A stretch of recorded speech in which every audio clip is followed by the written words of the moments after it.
Now incest porns. They gotta make it sexy. I'd bust my nut in the gym. They gotta make you it understand? sexy. Metaphorically. They gotta make it nut in the sexy. gym. They gotta make you it understand? If I wash my ass, then it'll taste delicious. And then what's to stop 9/11 Dracula from coming to eat my ass?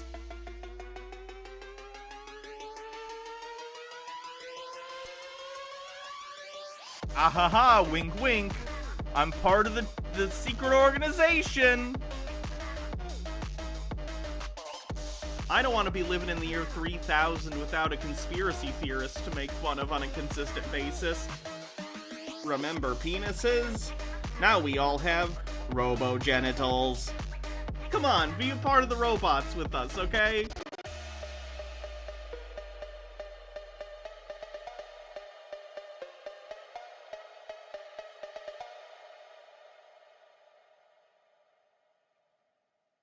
Tinfoil Tuesday. This is the Tinfoil Tuesday theme song.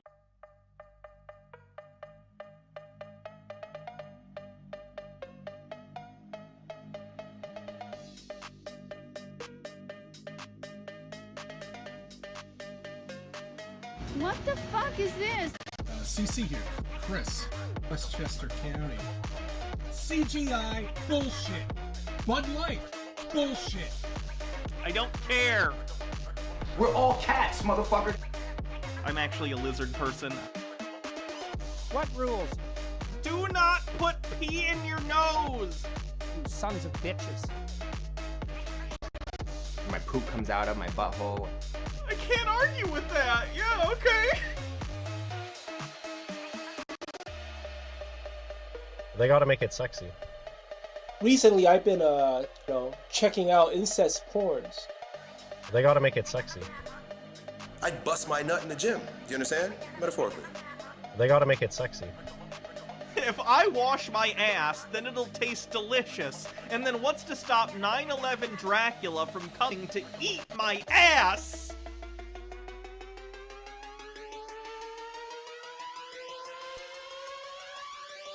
Ahaha, wink wink. I'm part of the secret organization. I don't want to be living in the year 3000 without a conspiracy theorist to make fun of on a consistent basis. Remember penises? Now we all have robo-genitals. Come on, be a part of the robots with us, okay?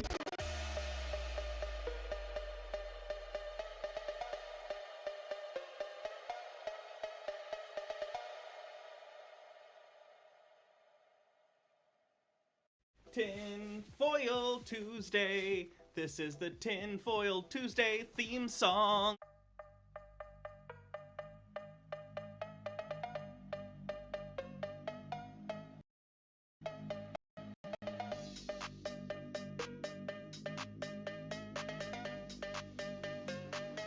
What the fuck is this?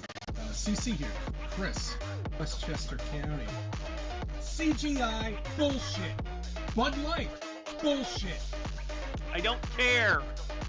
We're all cats, motherfucker. I'm actually a lizard person. What rules? Do not put pee in your nose! You sons of bitches. My poop comes out of my butthole. I can't argue with that. Yeah, okay. They gotta make it sexy. Recently, I've been, checking out incest porns. They gotta make it sexy. I'd bust my nut in the gym. You understand? Metaphorically. They gotta make it sexy. If I wash my ass, then it'll taste delicious. And then what's to stop 9/11 Dracula from coming to eat my ass?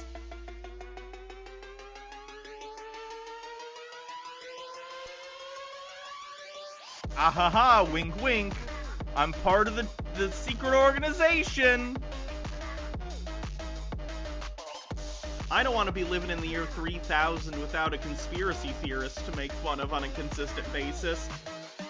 Remember penises? Now we all have robo-genitals. Come on, be a part of the robots with us, okay?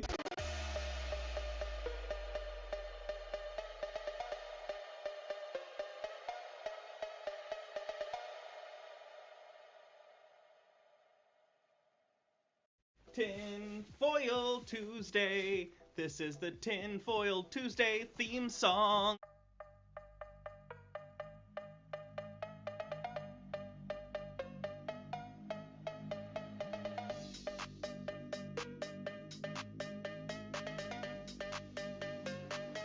What the fuck is this? CC here, Chris, Westchester County. CGI bullshit. Bud Light bullshit. I don't care. We're all cats, motherfucker. I'm actually a lizard person. What rules, Do not put pee in your nose! you sons of bitches? My poop comes out of my butthole. I can't argue with that. Yeah, okay.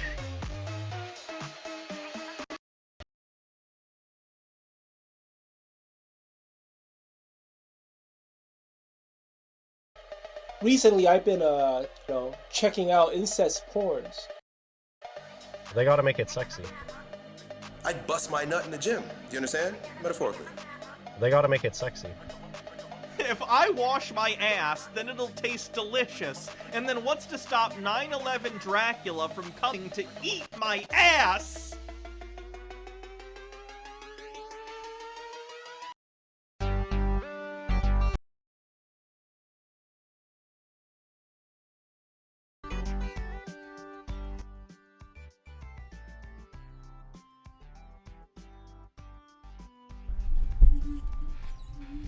Hello everyone and welcome back. How's it going? I had a good couple days off since the subathon. Again, let me just say thank you everyone so much for that subathon. It was so successful and it was so fun and I'm glad we got to do that together. So thank you. Today we'll be setting the dates for all of the streams that you guys earned from that.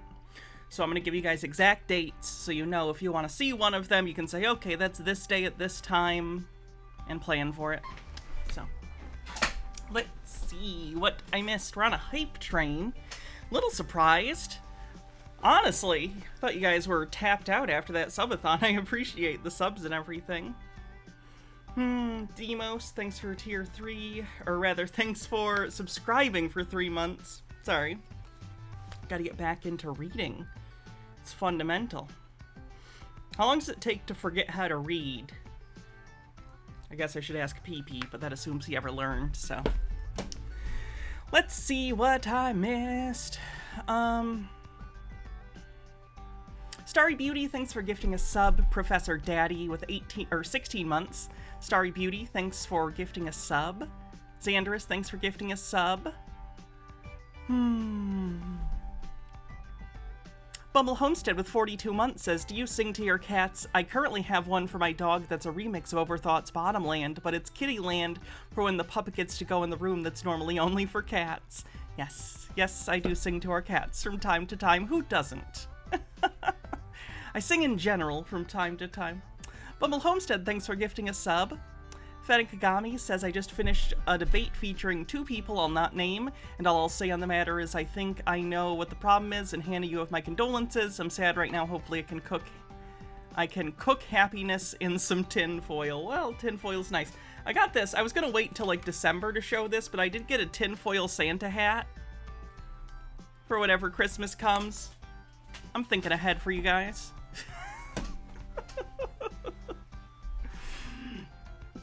Altered Undying says, hey Hannah, hope you're doing well. I am good. My novella got a rewrite and I'm giving it a read over before the release. Oh, great. You should send me a link when it comes out and I'll get a copy and check it out. Terradona says the House GOP nominated someone and they almost immediately folded. Demos, thanks for 3 months. Ghost Dad Oil Leak, thanks for gifting 5 tier 1 subs. Briar Rose says, that's a very fun shirt, Hannah, super cute. Thank you. Umatsa, thanks for 24 months. Says 2 fucking years. Let's go! Overthought with 100 bits says happy Ace Week. And Baha with 41 months says love you. Oh, I love you too, hun. That's my wife, if anyone doesn't know. DM Trey says, hope you're recovering well. Me and my partner really enjoyed the subathon. Well, thank you. It wasn't too bad. The 8 hours a day thing helped for sure. I was starting to get I was exhausted by the end if you were there. I'm sure you know, but I got my rest. I got a couple days. I cleaned a lot. I played some games. Got to go to the used DVD place. It was good. I had a good time. But we are nonetheless back at it, doing Tinfoil again. If you'd like, get your bingo cards ready. We are playing Tinfoil Tuesday Bingo. Let's take a look at the subathon goals and set official dates for them, shall we?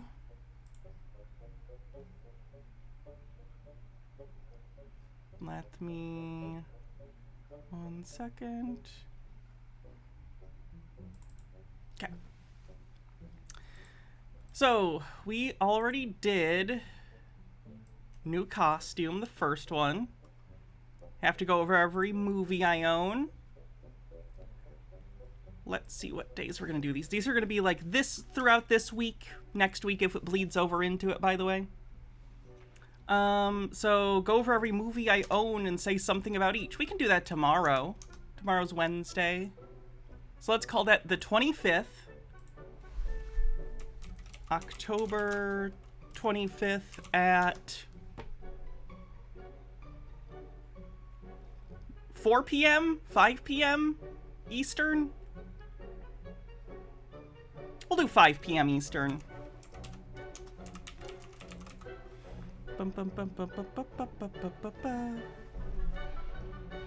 won't be there for it?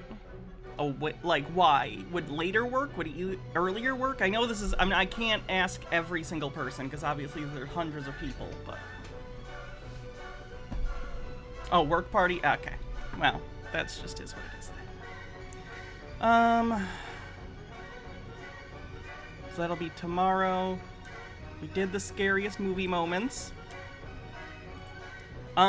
Tomorrow, during the stream where I take a look at all my movies, we're gonna look at the preliminary choices for costume.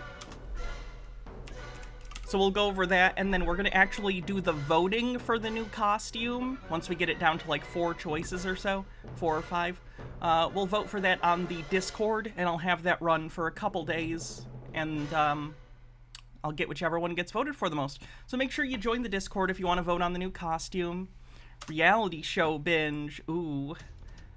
Let's have that be Friday, the 27th. Friday, the 27th at... We'll start a little earlier that day. These are new tinfoil gloves. They're like just netted. They're comfortable. I can type in them and stuff. That's gonna be long because we're gonna be binging at like a season of a show. 3 p.m.? That seems reasonable. 3 p.m. Eastern on Friday. What show are we binging? We're gonna have to discuss that. We will discuss it. John Sacker's Music Hour.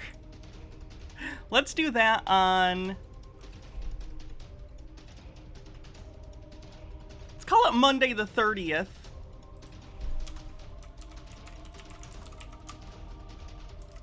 We'll do that on Monday the 30th at 4 p.m. Eastern.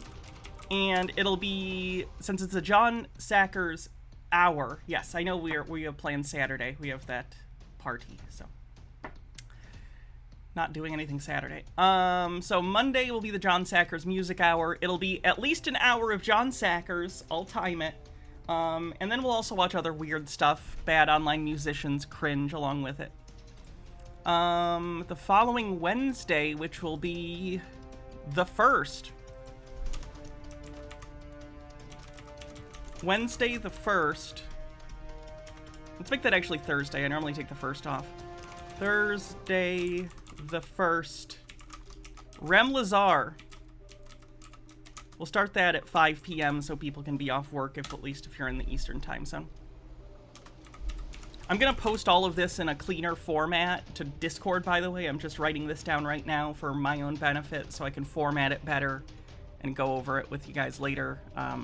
Just post it to Twitter and Discord and stuff. Yes, it will be pinned. I'll pin it. Thursday's the 2nd? Yes, I will go up and make it the 2nd.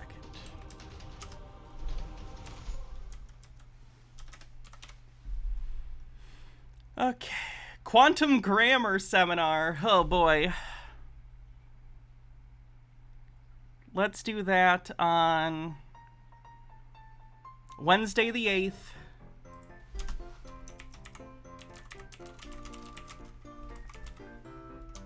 Let's start that at noon, so I'm not there all night. That'll be like an all-day stream. It'll be like a day of the subathon. And then the final one, Anime Day, will probably be, let's call it...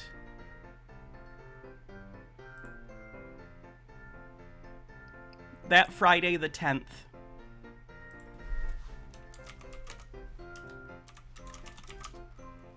We'll also start that one at noon because it's going to be like an 8-hour stream, similar to a day of the subathon.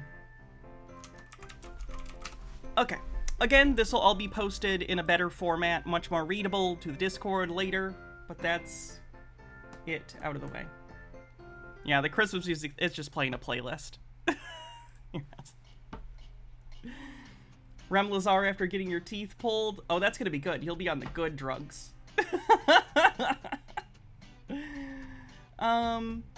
Gray Fox with 41 months says, sorry to add to your suffering. You're good. You're good. The subathon's over. I got through it. That's what matters. We're gonna pick the show the day of, probably, or we'll, again, anytime we have to figure out something collectively, Discord is where we're gonna do voting. So make sure you join the Discord. Yes, it's a cynical way to get people to join the Discord. It's my job. You gotta work with incentive sets. That's how it works. What's the Quantum Grammar Seminar? It is a 9-hour seminar that someone gave that is the foundation of a lot of sovereign citizen beliefs. It's sort of the primary source for some of them, and it is nonsense. Anyway, so I think that's the housekeeping out of the way. Like I said, last time I'll repeat it, at least until later before we end the stream. This and the dates for these will be posted in the Discord, and I will bring it up over the next week or so during, you know, the beginning and endings of streams, so people are aware that it's coming. And I think that's all the housekeeping. So great, let's just get into it, shall we? Sorry, MH Dark Beast, let me find your thing that I missed, and then we'll get going. Where did it go? Oh, where did it go? For 41 months, praise upon the Tinfoil Queen, I wanted you to see some of the torture I found for you. Oh, God. In fact, you know what? You want to know something? I'm enjoying myself. Having a good time. How you like that? I'm liking this shit. Not TJ, though. TJ's the one that's really secretly enjoying all of this. Okay, drunken peasants commentary, we get it. Is this like 60s anime?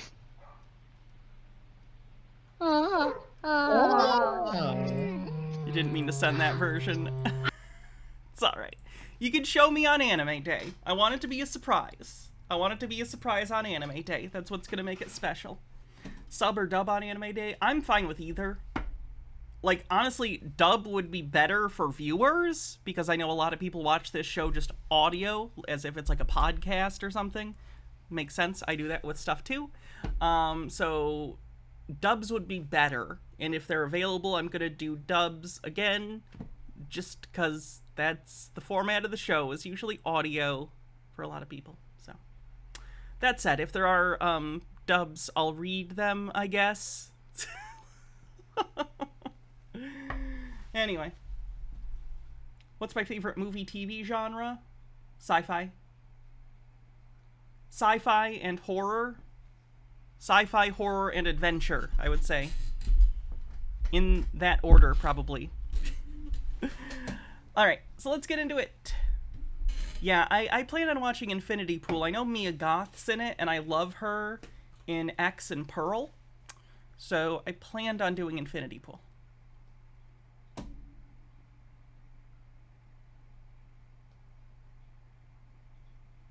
Anyway, let's get into it. Chris, once again, back in the van. So you can go ahead and mark off recording in car off of the bingo card.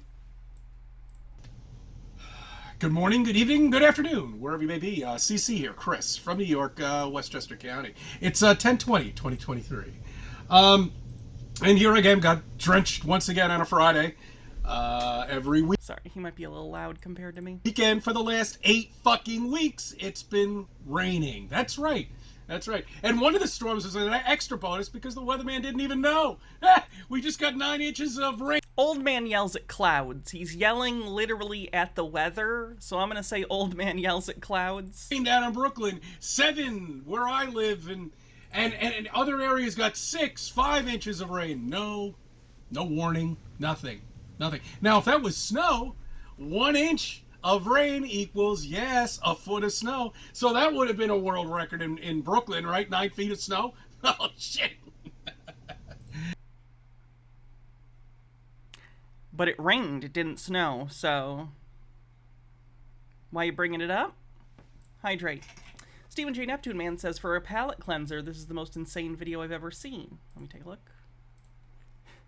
Hey guys, it's Jason from Tomorrow's Teachings. If you guys want to see exclusive content... Oh, I'm assuming this is like a Darmon type video? Okay, we can watch that later. Now it's different if it's a wet snow or if it's a fluffy snow, but that's usually around what they use. Anyway, look, today's a Friday, and I want to give you something to think about here, and I got some things for you to think about. Just in case if I'm unable to video. Yeah, I don't watch Darmon anymore because, as funny as it is, he treated his employees like shit. So, like, I don't find it fun to give him views, even in this way. They're over the weekend, okay? And I want you to think about something. When I was a kid, we grew up with video games, just like many childhood did have. I would argue at this point most people alive grew up with video games, at least a little bit, even if it's Pong. Like, the idea that people don't know things about video games, kind of an outdated notion, honestly. Like, I'm 30 and my first console was a GameCube. Like, it's not like we're talking like everyone who's alive almost was alive with video games when they were a kid. Even if it was, again, Galaxian or something. Still a video game. Around my generation. I used to like Choplifter. Now that was for the Apple computer, I believe. Apple II. I think I had the 2 Plus back then, and then I had the 2E. But anyway, my point is, it was always impossible. What a poser. I started with Tennis for 2. Like a real gamer. To get that chopper to land, you know, on the ground. I don't know if you remember that game. And then we had Flight Simulator, which just sucked, okay? Because I didn't have the right keyboard. I didn't have the right joystick for it. So I couldn't even get the fucking thing off the tarmac anyway, so I just put that game aside. Because I didn't have the money to go out. I mean, okay, does the game suck then? Or do you suck? I've played... Flight Simulator still exists. Microsoft Flight Simulator was a thing. I played it earlier this year. I play it every once in a while. It's fun. It's fine. 10, 11, 12 years old. I didn't have any money to go out and buy a joystick for the fucking thing. Anyway, so my point is, on every flight simulator... Oh, God. History Chick, thanks for 31 months. Okay. And this is including the... I know what he's gonna say. He's gonna be like, why don't you constantly have to dip the nose? One that they have inside of the airports when you're trying to get your pilot's license.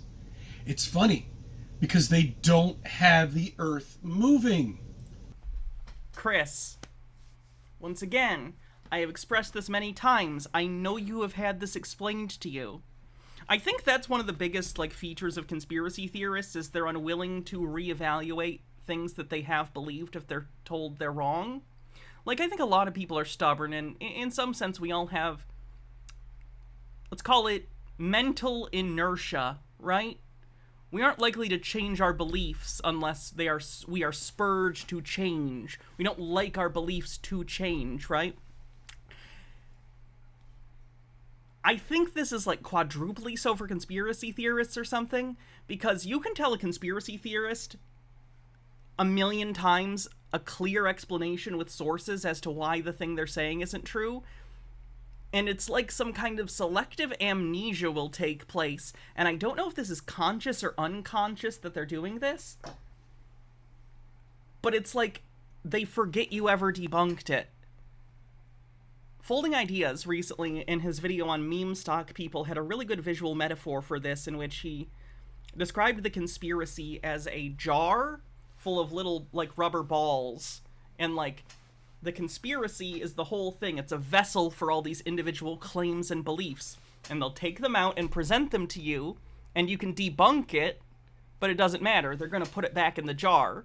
Like, it's one of many tools, rhetorically, that they are going to use to try and justify their belief, and it doesn't matter how many times you debunk it, they're not going to get rid of it, because it makes the jar less full.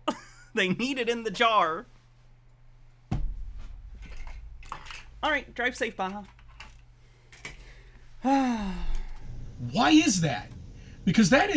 Chris, because you're in the same inertial reference frame as the Earth. As far as you and the airplane on it and in the atmosphere is concerned, it's not moving. Motion is relative. You and I are moving at the same speed as it, so it's not moving to us. It's moving relative to, like, the sun. It's moving relative to other planets and planetary bodies out there, but we are on it. We are on the Earth. We are moving along with it. Like, when you're sitting in a car, you're moving with the car, right? Same thing, except the Earth is a car. Fenekagami says, I was 12 and didn't have money, but Chris, I thought back in your day, if you wanted money, you went down and earned it. Why didn't you do chores or start a lemonade stand, you lazy loser? Is precision land that you're going to have to do. Don't you think one would be practicing that thing over and over? No, because that's not how it works, Chris. That's not how anything works. And over again, because it would be constantly different. The wind always changes everywhere, and then you've got the spin going at 1,000. Okay, well, yes, the winds do affect your ability to fly the plane, and that's a thing. That's why flying through turbulence can cause issues. But that has nothing to do with the Earth moving, because relative to the plane, the Earth isn't moving. Miles per hour. Where does it begin? Where do you have to be out in fucking space in order to see the Earth spin? Where? You would have to be outside of its inertial reference frame. Yes. You would have to no longer be under the influence of the Earth's gravity and its, again, inertial reference frame to not be affected at all by it. But yeah, you could go into space and you could do an orbit where you are stationary relative to the Earth and it would look like the Earth is moving, yes, because that's relative motion. Yeah. Where does it fucking spin? How many times do we have to fucking wake up people and tell them to look at something as obvious as that? You cannot land a fucking plane on a spinning wet ball. Yes, you can. Planes land on Earth all the time, Chris. And here we are, spinning and wet. Gashel Gladio says, my first game was Lemmings on my parents' 1990 Macintosh 2. My older brother got Prince of Persia. That game had sword fighting. Even at age 4, I thought I got the shaft on that arrangement.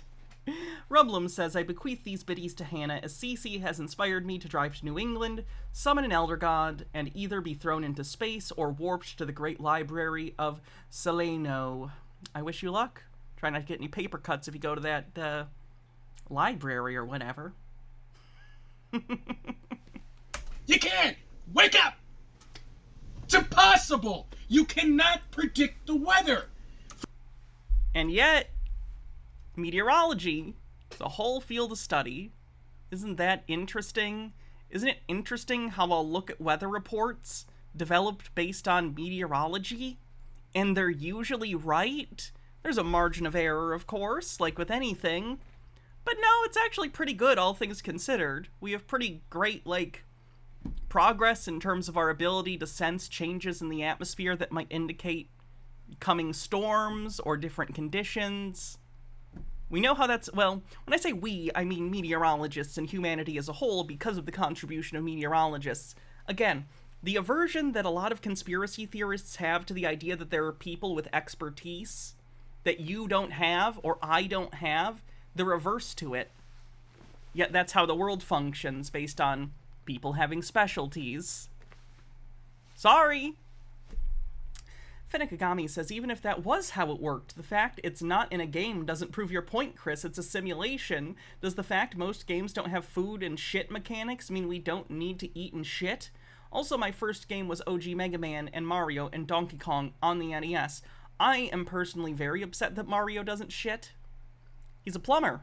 It's a game full of pipes. Why the pipe's there? Is no one shit? Does Mario not have a butthole? I don't believe you. Mario has a butthole. It's my life goal to see it. I will see Mario's delicious Italian butthole.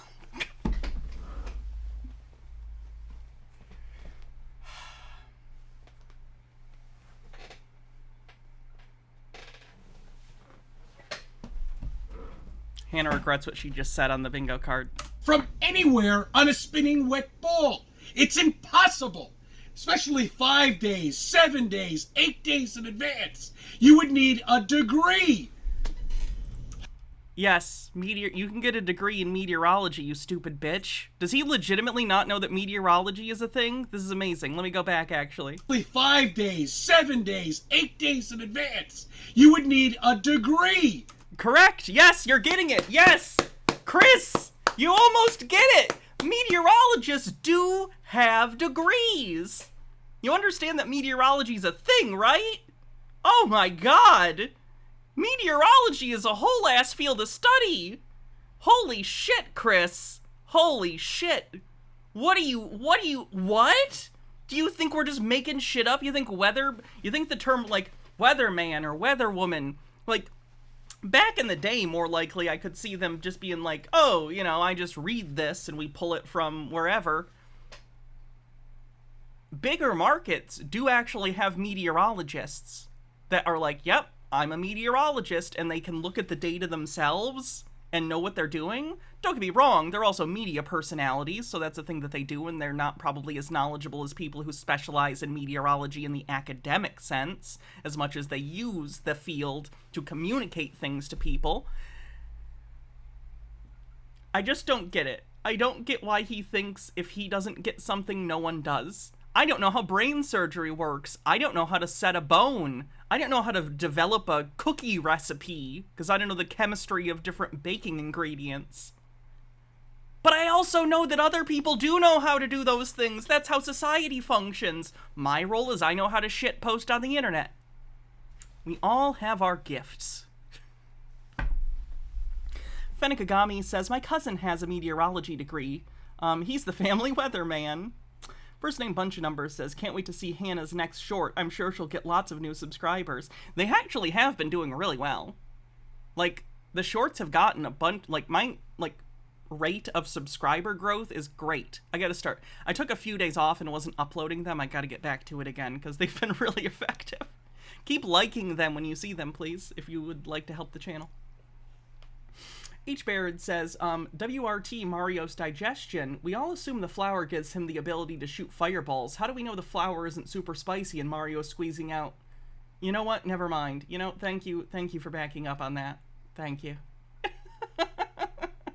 Skifizoa, thanks for 30 months, says soon.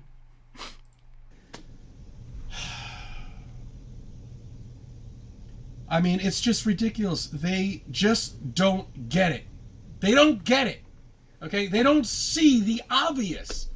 You know, when I first made this channel, I knew at some point Google was going to squash us. Okay? Because in the beginning, they were recommending Flat Earth videos. Good Flat Earth videos. Flat Earth videos that give you information. You know, that's an oxymoron. That make your mind think. Now what do you get? You get all the people that are just picking up videos from us, and that's what you're getting recommended. Okay, and then you're getting somebody coming up, reading something off of a textbook, and telling you the bullshit that they know. Oh my god, can you imagine people learning things from books? The audacity of these people. Why can't they be like Chris and pull things out of their assholes? Know everything because they are listening to NASA. How? What? What do you know? Chris, NASA is not the only source of information on space. I don't know why you think this. NASA wasn't founded until the 50s. For the love of God, Chris, we knew about space before the 1950s. You don't even know what a fucking star is, for Christ's sake. I would imagine I know more than you what a star is. It's not that stars don't exist. Okay, well, I know they exist, so I was right. I know more than you. Okay, they don't exist. They're not this circle, this magnificent star from space that's freaking trillions of miles, trillions and billions of miles away. You can't see that. Your eyes could not focus in on something that far away. I mean, it's not focusing like on a detailed image, but you can see light.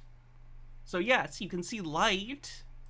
It's impossible. It's just like the ISS. This thing's the size of a football field, right? Yet it's hundreds of thousands of miles away.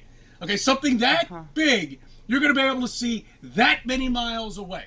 You can see the lights on it. I've seen it overhead before. When I was younger, it was, doing... You can look on the internet and find out where it's going to be above on certain nights, and I lived out in the country, so there was some light pollution from a factory nearby, but it wasn't as bad as it is in, like, a city. So, one night, we were able to see the ISS, yeah. Not in detail, but you can see the lights on it, and you can see it traverse the night sky. It's cool. Impossible! It's not impossible, Chris. It really isn't. Link. These satellites are the size of a dinner table. Okay. Again, they have lights on them. Okay. Meanwhile, they're, what do they say, 30 kilometers up there? Somewhere around there? 40 kilometers up there? Something the size of a dinner table, you can see that 30 or 40 kilometers away. Why don't you really take a dinner table, go 30 or 40 kilometers away, and you tell me if you can see that. Okay? It's bullshit. It's closer than... Chris, do you think that that's a comparable situation? You think. These stars don't exist. Stars exist. Okay? How are we not even halfway through this fucking video? It's like the Hayden Planetarium. It's like a fucking planetarium. That's what it is. That's all it is. That's what you live under. But they're happy. Okay, they're happy because they think that the meteor is going to come by and kill them. Why would you want to worry about that with all this other shit? What do you mean, why do you want to worry about that? Your wants have no bearing on the fabric of reality. What? Like, first of all, the idea that if you understand that... We didn't do the Taylor Swift thing yet, no. The idea that, like... Okay, first of all, if you're the kind of average person that recognizes that space exists, that doesn't mean you're standing around all day being afraid of meteors hitting you. Statistically, a meteor of any significant size hitting the Earth in our lifetimes, incredibly low. I'm not saying it's impossible, but, like, it's not something to spend any amount of time worrying about. It's one of those things you can't change, so who cares? But the idea that if you just decide you want to believe something untrue, you won't have to worry about it, is so strange, and I think telling of how he views reality. Reality doesn't shift just because you're denying it. It continues to exist outside of your view. I know object permanence is hard, Chris, but Jesus Christ. Finnickgami says, thinks somebody should tell Chris that human eyes can pick up light from a candle 3 football fields away. That's over 300 yards. Your eyes are way more sensitive to light than most people think. Shit that's going on. You're worrying about a meteor coming to kill you, or... Again, that's not a concern most people have on a day-to-day basis, I don't think. This stratosphere being blown off because of a solar storm coming from the sun. Same thing, again, that's not a concern I think most people carry throughout their day. Or a planet colliding, or the Andromeda Galaxy coming down and colliding with the Milky Way. I mean, that is going to happen, but it's not going to be catastrophic. There's so much space between, like, stars and planets and stuff. Like, nothing's going to hit each other. Hey, And we'll all be, like... Even if some lineage of life from Earth, from us, continued that long, they wouldn't be humans. Like, they wouldn't consider us the same thing as them. Like, that would be... He's literally talking about something that's supposed to happen billions of years from now. Like... I don't think any life on Earth will have surviving antecessors in that long. We might not in 1,000 years, who knows? But, like, it's just weird that you think this is a concern anyone has. We don't learn about the idea that in the future the Andromeda Galaxy and the Milky Way are going to combine to be scared. You learn that because it's interesting. Like, you don't learn that to be like, oh, I'm afraid of this. Interesting. All the fun stuff, or UFOs. We're eventually going to get a UFO that's going to come down, and they're going to kill us all. Come on. Again, that's not a thing most people believe, generally. Hurry, hurry, hurry, they're going to kill us. Come on, man, wake the fuck up. All of this is bullshit to keep you scared. They live off of this. Same thing. To keep you scared, as opposed to Chris, who's not afraid of anything at all, except for the worldwide secret government that's covering up the true shape of the earth in order to hide the true Lord and Savior Jesus Christ from us, as well as secretly hiding the thousands of years of super secret civilization from all of us while keeping us underfoot through media manipulation. Like, you know what I mean? Obviously, Chris fucking lives in fear every day because he thinks the world is this giant conspiracy. You're calling other people afraid? With straw man arguments? Sad. Hydrate. Will do. They do this to keep you scared, says the man fear-mongering. Very true. We gotta look at the bingo card already. He's knocked off a bunch of stuff. Fennikagami says, dude, newsflash. People like weird facts that don't affect them. It's called curiosity, Chris. I don't think he's capable of understanding that. Hannah regrets something she just said.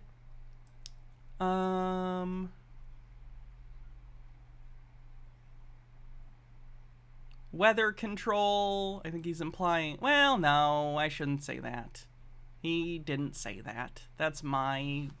I'm projecting onto him because I know he thinks that stuff is true. Conspiracy theorists tells on themselves.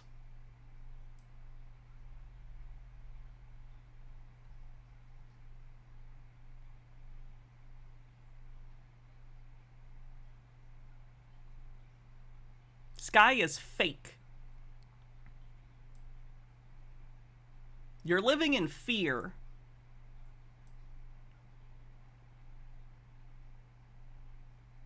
Yells at clouds.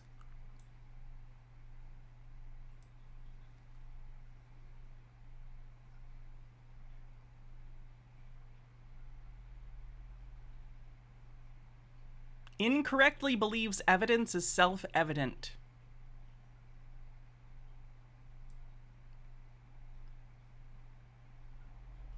Recording in car. Flat Earth. And I think that's it. Jesus Christ, Chris.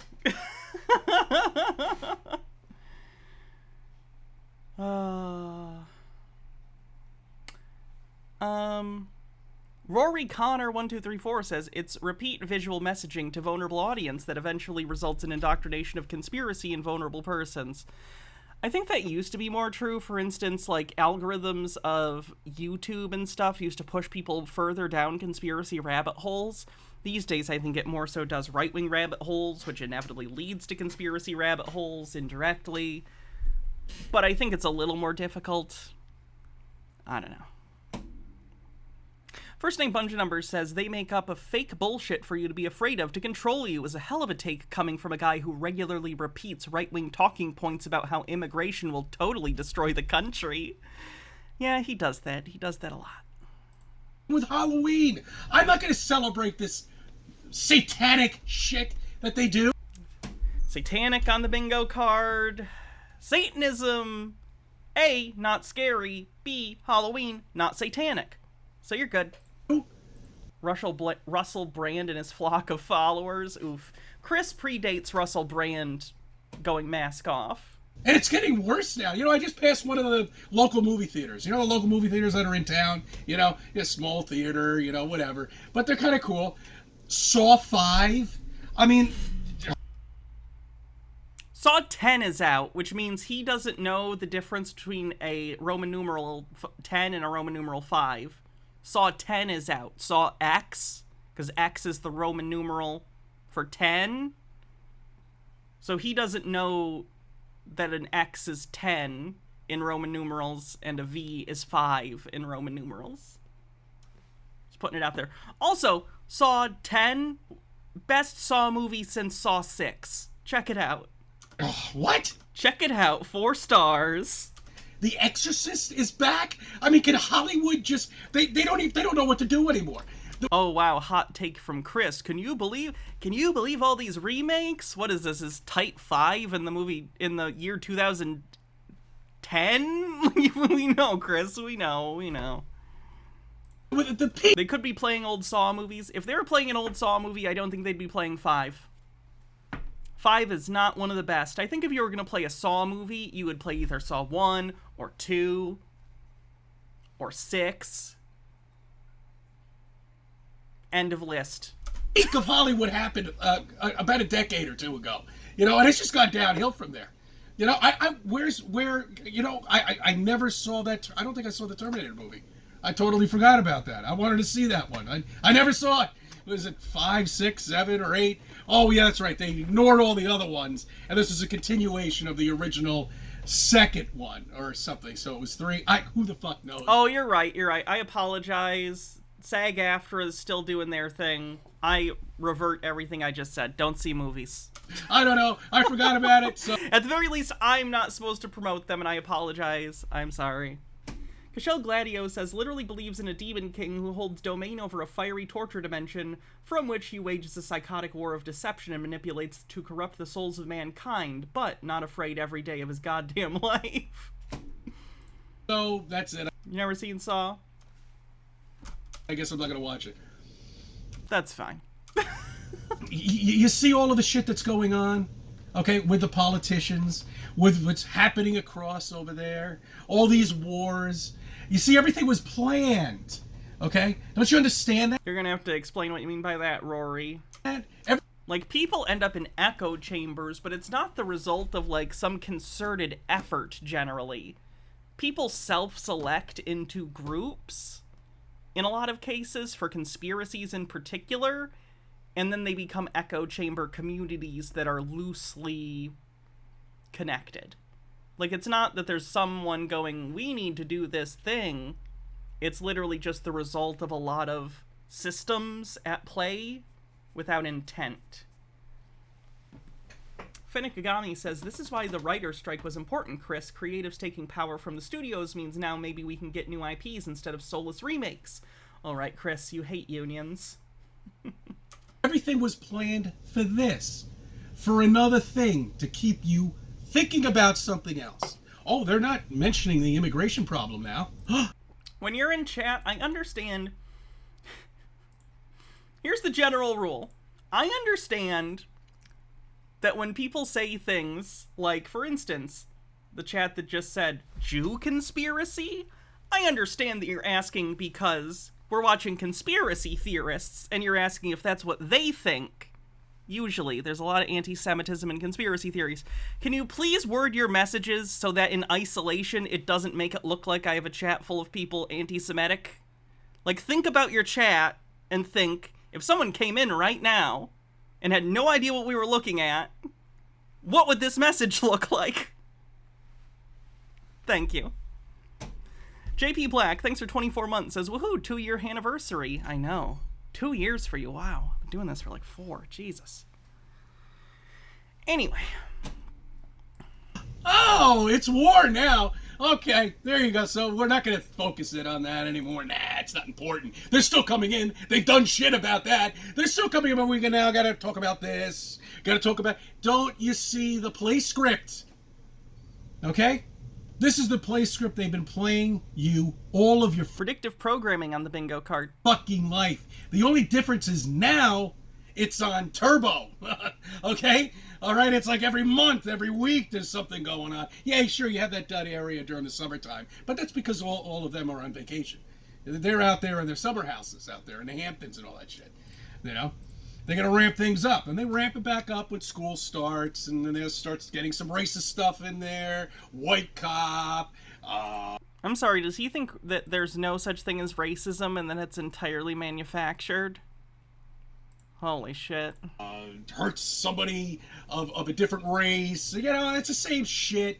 Okay? Man, it's almost like this is a problem that occurs regularly, Chris. Maybe we should do something about it because it implies some sort of systemic issue with policing. No? It must all just be a script because you don't understand that recurring issues might indicate a larger problem? Oh, cool. Cool beans. Now, I'm not saying this war isn't fake, but it's been going on for hundreds of years, thousands of years. Okay? Reagan was... Does he understand the origin of the...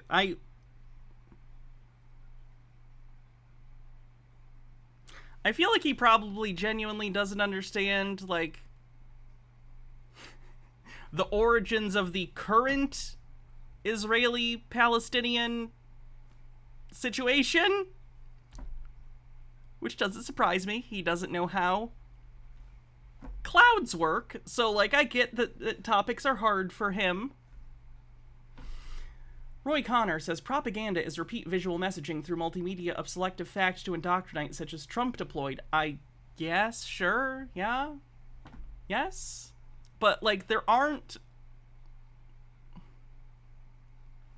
isn't a large moneyed interest behind pushing flat Earth, right? Political propaganda is quite different from what... There's a difference between political propaganda and emotional presentations that cherry-pick facts. That's also propaganda, but it's a different category. Like, sure, Mark Sargent, I would argue, his Flat Earth Clue series is propaganda, but he didn't have some big secret financial backing with a motive. He's just an idiot that made a really dumb, emotionally driven, cherry-picked piece of work and then spread it on the internet, and it caused problems. To me, propaganda implies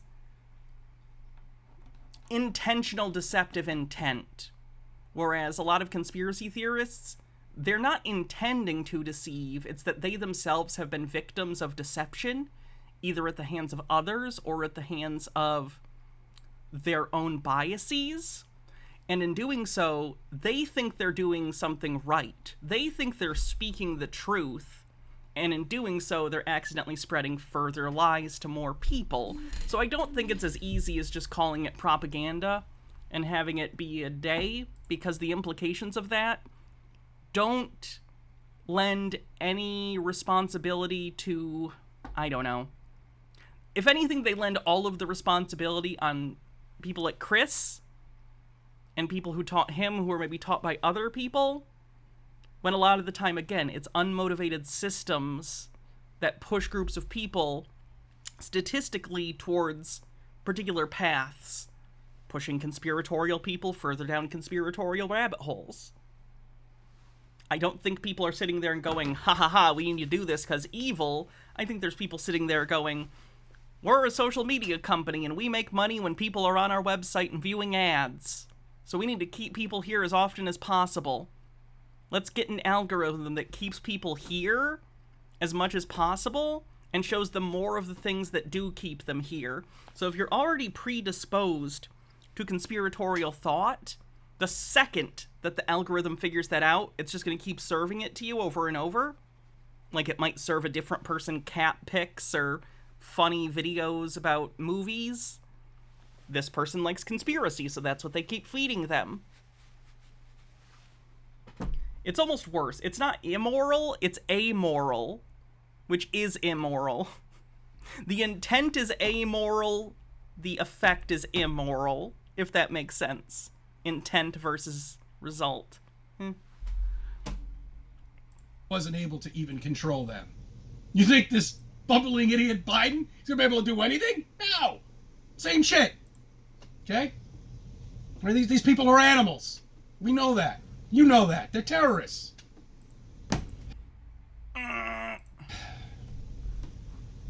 It's the same shit unraveling all the time. And people don't see it. You know? They're starting to wake up, at least some people that I'm talking to. But they still don't see that it's not possible to live on a spinning wet ball. In a fucking solar system that's moving at all these tremendous speeds. And then you can turn around and look at a link, and it's just glass.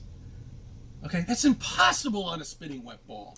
No, it is literally what you would expect to see, Chris. You just don't understand basics of physics. And you refuse to listen to people who try and explain to you what you are misunderstanding. Because you've already decided you're the smartest person, and anyone who says different, oh, they're just brainwashed or they're just evil. No, you're fucking wrong. All right? People just don't get it. They just don't get it.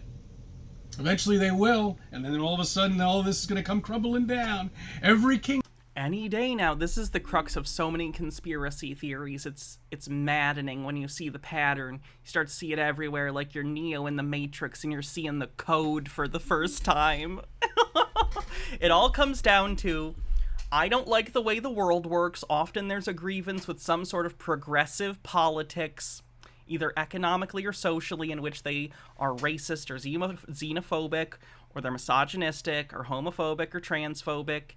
They're upset that things have changed since when they were younger, and all of a sudden they come up with this thing, or they come across this idea on the internet that, oh, no, it's not that the world is changing and you're out of touch, or that maybe the reason that some things are worse for you than when you were younger is because you were lied to about the status of our society, and the fact that it's not set up for you to succeed, but in fact is set up to ensure that people like you work their whole lives to benefit people at the very top. No. None of that's true. It's just that there are these few evil people that you can identify by some specific thing, usually anti-Semitism. And if we just get rid of those people, everything will be right. There's this underlying belief amongst conspiracy theorists that there is some natural state of the world where everyone would be happy. There'd be a hierarchy that exactly matches whatever their personal belief is about, how a hierarchy should exist in the world. And if we just take care of them, everything will go back to how it should be, which is, of course, whatever the personal conspiracy theorist thinks is the way things should be. It's just pathetic. It's people who cannot deal with the fact that the world is different than when they grew up, and they just lose it. They lose their minds. All of a sudden, everything is a conspiracy, and there's space lasers. Oh, Surfs. Lance, thank you. Thank you so much, Lance. Welcome, Raiders. I am Hannah. This is Tinfoil Tuesday.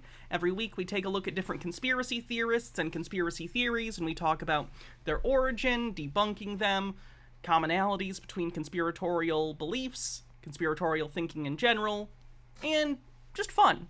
So, I hope you like it. I hope the stream was good with Lance. Can we get a link? Make sure you follow the Surfs. I'm sure you probably already have. Anyway, so this is Chris, a guy that we cover quite often. He is an anti-vaxxer, flat earther, all sorts of stuff. You think of a conspiracy theorist, he probably believes it. And he's ranting about flat earth, the media, immigration, having boomer takes on Palestine, all in one video. So we're having a good one. Ghost Dad, thanks for gifting 5 tier 1 subs. Kingdom has crumbled down. Do they know this? Yes. Do they know when it's going to happen? Probably.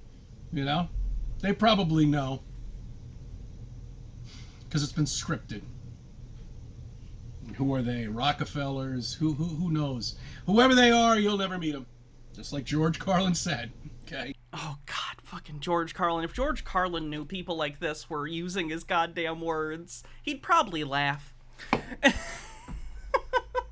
It annoys me how close they get, too. He's like, there's people benefiting from everything, but instead of recognizing, like, oh, it's, maybe we exist under a system that incentivizes people to make really, really selfish decisions, and that leads to our system being headed by further selfish people who, again, create more incentives that benefit people like them while hurting people overall. No. It can't just be a wealth equality and policy or systemic issue.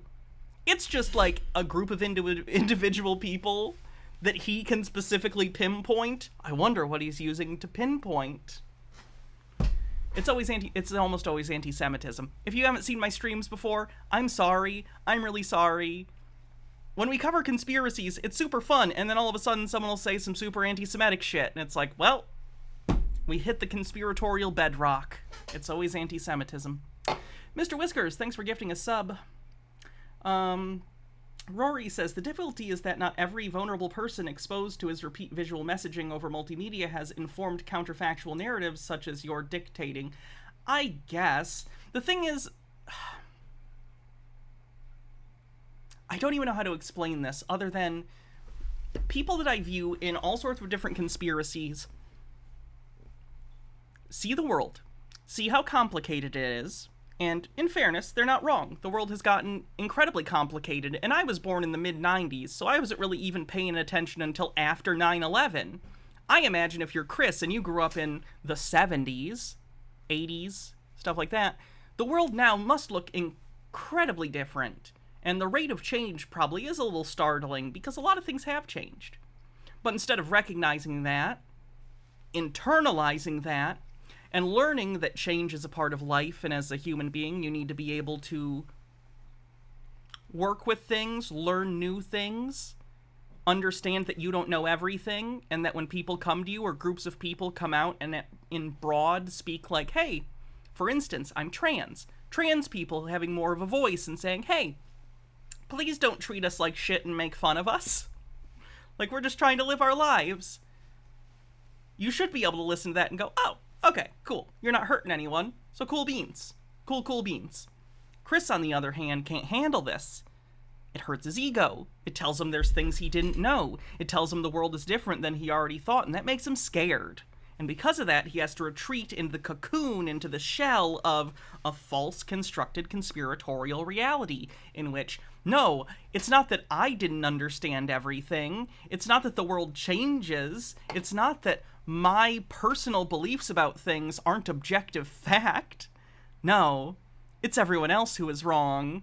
It's this secret group of people who we all want to destroy, and once we do, oh boy, everything will go back to the way it was during my personal childhood because I'm confusing nostalgia for objectively, materially better reality.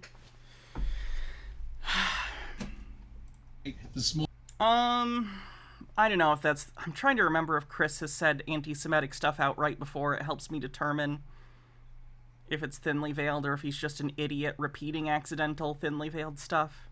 It's kind of the point of dog whistles, is that people repeat them without knowing what they're doing. Makes it harder to call people out. Amit Gardner says, yum foil. Whole group. Trans people are a plan by the cabal. Hey, but we don't tell them that. Doesn't matter. It doesn't matter because now you can't even research Flat Earth. You lost your chance. Of course, you can get David Weiss. You absolutely can. You can find Flat Earth stuff all the time. I do it for this show. Literally, your show is right here, Chris. You can go find Mark Sargent stuff. You can Google it. You can find it openly anywhere. It is not difficult to find Flat Earth material. I do this show every week. This is that. There are fewer Flat Earthers in general, though. If you actually take a look at the trends, 2017 was the peak of Flat Earth, and it's been downhill ever since for them. The remaining people, and this is something that I've noticed too, amongst the Bed Bath & Beyond meme stock conspiratorial people that I take a look at sometimes, the ones that stick around find it difficult to reconcile the fact that the group has gotten smaller, because of course, in reality, with Flat Earth and Bed Bath & Beyond, there were enough people who got into it, but after a year or so, or however long, they bounced off it. Maybe a family member explained something to them and they finally got it, or they just didn't want to be the laughingstock anymore. So they stopped believing in Flat Earth, or at the very least stopped looking it up and being part of the community, whatever. Same thing with the Bed Bath & Beyond people. As it's become clearer and clearer and clearer that... oh god, as it's become clearer and clearer that their stock has been canceled and they get nothing, tons of people have left. But those that remain can't recognize that because it would be evidence that they were wrong all along. Not only that, but no one wants to be the one holding the hot potato when you're the last one in the room believing in the crazy stuff. So they go, no, They were actually bots all along, hidden in order to trick us, and we're the ones that were real all along, is kind of a line that's going on right now in the Bed Bath community. So, in general, conspiratorial groups have to come up with conspiracies when the group starts breaking apart, or at the very least when it no longer is as popular as it used to be, because it's devastating. If you think that you have the one truth, then you would expect growth continually until everyone believes what you believe, or at least most people do. Because that's usually what happens with correct information. Over time, it's refined, and people hear it and go, oh, this holds up. But if your belief is conspiratorial, the opposite happens. Over time, fewer and fewer people believe it, and that looks bad, and it causes cognitive dissonance. And conspiratorial people take cognitive dissonance and go, oh, for me, another one, cool, and just, it's part of their personality. Mr. Whiskers says, I don't know if I'd call watching any of them research, though, so CC's kinda right. When's the same gonna happen to MAGA? It's definitely happened in the Q community. MAGA's broader. MAGA's a coalition. And it's hard to say. I would say there's that distillation effect that I talk about in conspiracies, whereas more of the quote-unquote reasonable top 10% leave. There's an effect where the remaining members are crazier and crazier, or more diluted and more diluted, to the point where on average they get louder, and you're like, oh my god. So the Q people that exist now are like intense, but don't be mistaken, there are far fewer open QAnon believers than there were even just a few years ago. In terms of MAGA, again, this is broad belief system, so that's probably not going to go away in the same way, except as any political movement does. It'll sublimate into whatever the next right-wing movement is. Remember, like, the Tea Party? I would argue a lot of the Tea Party stuff kind of got quiet and later sublimated into QAnon, MAGA stuff, and then that stuff will, whatever sticks, will become folded into the next evolution of far-right bullshit. I don't think it'll go away as much as just change form. And I'll put a link to that on the description. So maybe you can go in there, and for a beer, you can find all the information out that you're looking for about Flat Earth.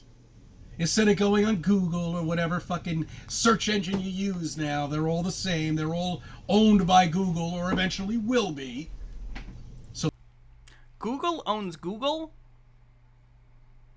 DuckDuckGo is its own thing unless Google bought them recently. Yahoo is its own thing if they still have a search function. Bing, I think, is a thing.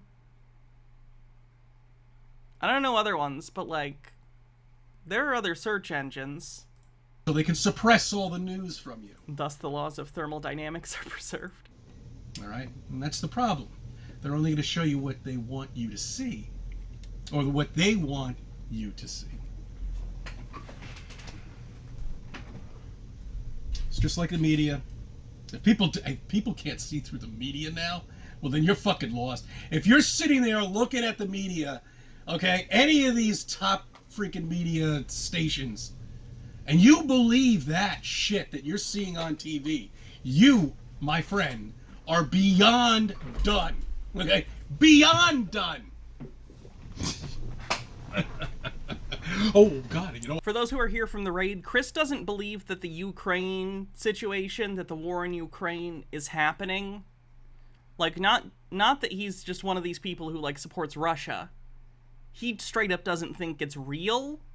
Like, he thinks it's fake. That the war is not and has not been happening. Yeah.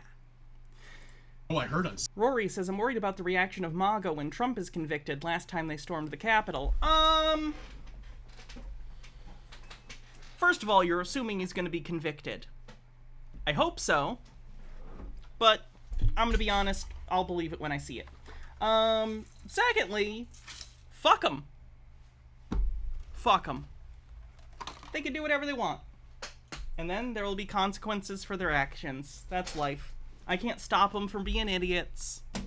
CNN, then, you know. What? Sorry, I'm looking for my horns. Oh, it's just. Oh, no, I'm not even gonna get into that anymore. All right. Oh, okay. Yeah, no, I erased the video yesterday because let me get into this real quick, okay? I don't want to make this video too long.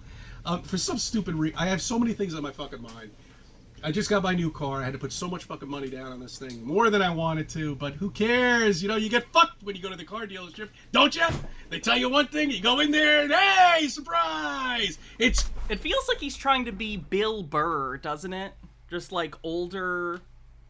I don't know, just like, I'm old and everything, I'm mad at everything.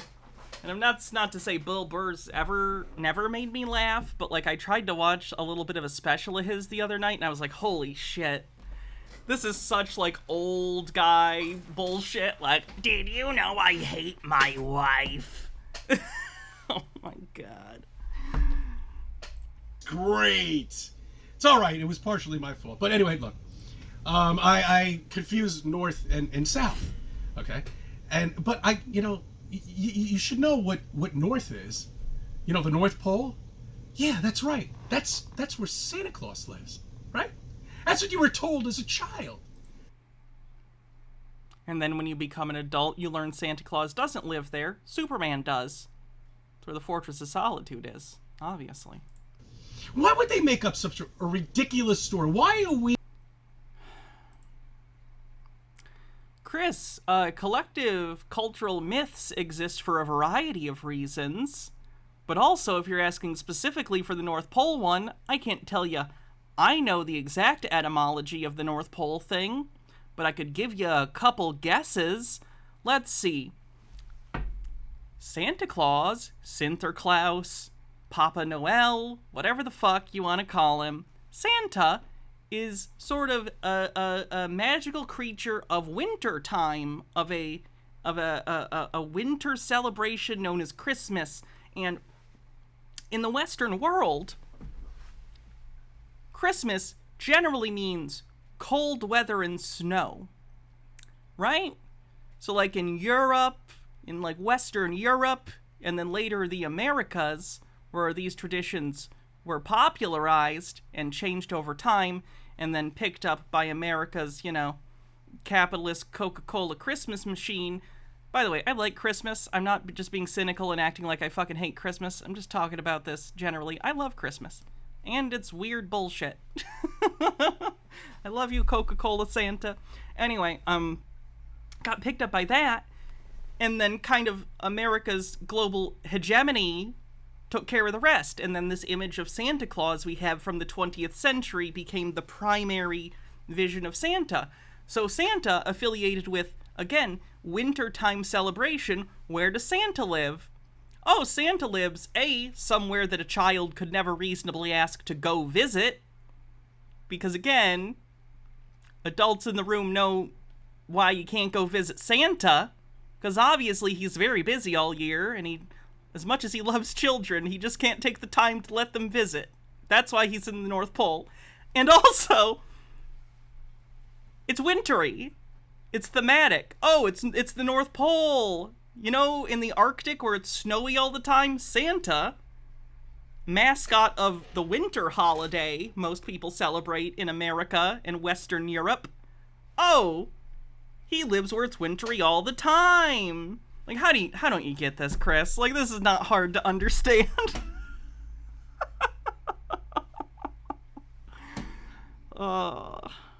We, as a country, even acknowledging that anymore.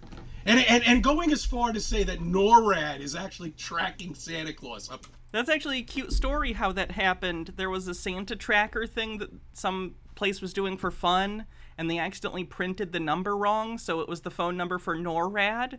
So that Christmas, they because kids kept calling and asking where Santa was, they did the thing and were like, oh yeah, and they just went along with it. And from then on it became a tradition, and they still do it. It's fun. It's cute. Cute things are fun, Chris. Like, if you personally don't want to do the Santa tradition with your kids, that's fine. That's fine. I don't think anyone's going to be ridiculously mad at you for that. You're not obligated, but a lot of people do, and it's a fun thing. Even if you don't want to do the Santa tradition with the kids, Santa's still a mascot for the holiday. Like, I'm an adult, and I still like Santa. Santa's still evocative of certain, like, memories and feelings. That's kind of what, like, cultural symbology and mythology is for. It gives us a commonality. It gives us all, I don't know, even ground to stand on in some parts, and diversity is great, but it's also nice when as societies we have collective celebrations that we can all take part in, you know? Both can be true, and you don't gotta be mad. Up in the sky. I mean, is it a game to them? It obviously... Yes, it's a fun tradition for children. People generally like children, and helping children have fun, and Christmas is like one of those times of the year that like everyone's like 110% on that, because a lot of us remember when we were kids, and for a lot of us, luckily, Christmas was a really special, nice time. So if you can like pay that forward to kids, whether they're your kids or someone else's kids or random kids, and you know, it's, why is that a bad thing? That's fun, that's nice. You don't have to be angry about it. It really is, because it amuses people, right? Yes, they're amused by it. They're amused by still acting like a child. What's the point in being an adult if you can't be childish sometimes, Chris? You just want to be mad? You just want to be an angry whatever this is every day of your life? You're going to have a massive coronary. Take a break, take a breath, have some fun. Jesus Christ. Fenekagami says, angry old man who hates everything is also a Scrooge who hates Xmas. News at 11. Is he going full Joker? Yes. Robert De Niro is actually right outside his window, waiting for his cue. The squib's all set up. It's ridiculous. Anyway. Like, I completely understand. Like, obviously as an adult, you have to be an adult a lot of the time. I'm pretty lucky in that my job lets me be silly, but you know, I do adult things too, you know? I do go places as an adult and I'm not acting silly, you know? There are professional settings where you're professional. But like, is that how you think about your life all the time? That must be exhausting. If you're vetting yourself for like, is this too childish? Am I having too much fun? That sounds like a nightmare. That sounds like a nightmare, Chris. Have some goddamn fun. My point was yesterday, was trying to explain to you, is that in the North Pole, have you ever heard about the Black Rock? Yes, that's what's forming all the electricity that's up there. Yeah, and there's a lot of electricity up there, okay? Just like when the sun comes up, well, comes closer to us, not up. You know, when you've been beating this in your head all of your life, it's so hard to get out. You know what I'm saying? When you're speaking. Flat earthers, some of them think that in the center of the earth that they believe is a disk and that the Arctic is at the center.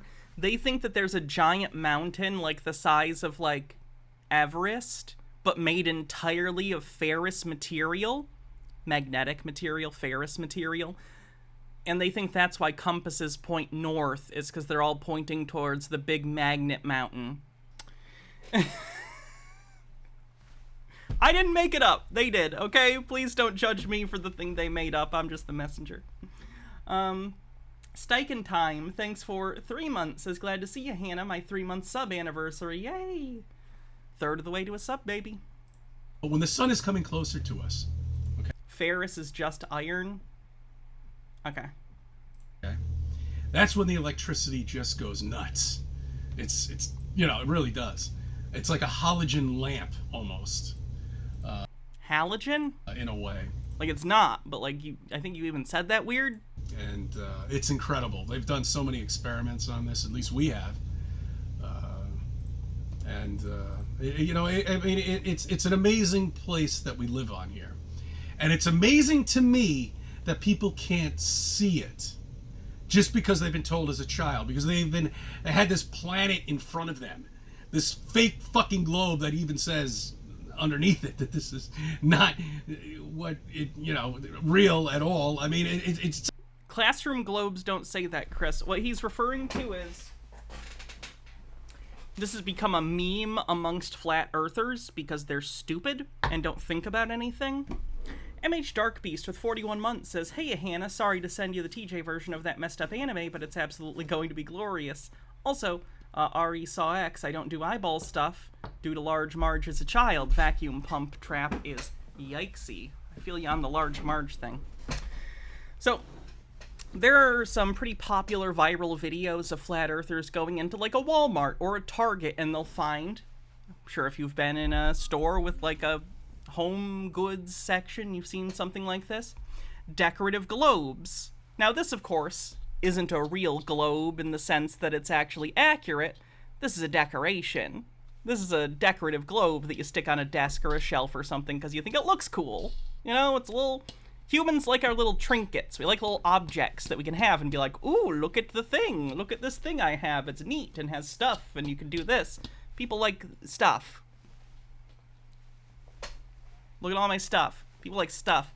So on these, it'll usually say, because it's a decorative globe, not a classroom globe, it'll say like, not for educational use. This does not represent the actual map of the Earth. So like, this doesn't because it's a decoration. But a classroom globe, those don't have that message on them because they're not decorative. They are for educational purposes and things are to scale, etc. That's what an educational globe is for, Chris. Maybe stop watching TikTok. Apparently your boomer brain can't handle it. Hannah has great stuff. Thank you. That's a nice thing to say about me. Follow if you're here from the raid. If you're still here, I'm either doing something right or, ooh, maybe you're in the third act of a movie and it's like a horror movie because it's October and you wanted to click off the video as soon as there was a raid, but it's the third act of a movie and it turned out your friend was the killer was all along, as just as you were about to discover that, they injected you with a paralytic, so now you're stuck in your room or wherever, and my voice is still playing, and you're trying to desperately, while the music is swelling, get to something so you can warn your other friend. And then you do. Or you fell asleep, whatever. Okay, continuing. Says it right there. But people don't see it. You know? That escalated quickly. I've been watching a lot of horror movies this month. Look how many I have. It's not my fault. They don't see that the ice wall contains all of this water. Okay? All right? They don't see that the blue that's up in the sky, whenever it's a fucking clear blue sky, I don't know when it is for you. For here, it's Tuesday, Wednesday, and sometimes Thursday. But then all the other days it's cloudy, overcast. But you do get a blue sky once in a while here, and that blue is Your from... Your girlfriend had that dream yesterday? What's that from? It's just a trope, nothing in particular. The trope of killer or villain unmasked just in time for you to become paralyzed and unable to warn others. That's done all the time. Even Iron Man 1 has that scene where Obadiah does the thing to Tony and then rips out his thing. It's all over the place. From the ice blue. That's what they call it. Sky ice. It's from sky ice, my friend. That's why it's blue. It's not from living on a spinning wet ball with a... The sky is blue because of the way that the light spectrum refracts through water in our atmosphere. It is not because of sky ice. Star 93 million miles away. It's just not. Sorry. I didn't make this. I didn't do this. I'm one of the many that have discovered that what you've been told is bullshit. So wake up, do your research, and investigate. It's as simple as that. And if you can, and all you're going to do is look through books, through NASA, and listen to bullshit from scientists and idiots that are on TV that are actors, then you're not doing your research. Okay? That's it. Bottom line. I thank you for subbing. I thank you for viewing my videos and let me be a part of your life. Chris needs help. Alright, let's take a look at the bingo card. He knocked a lot off.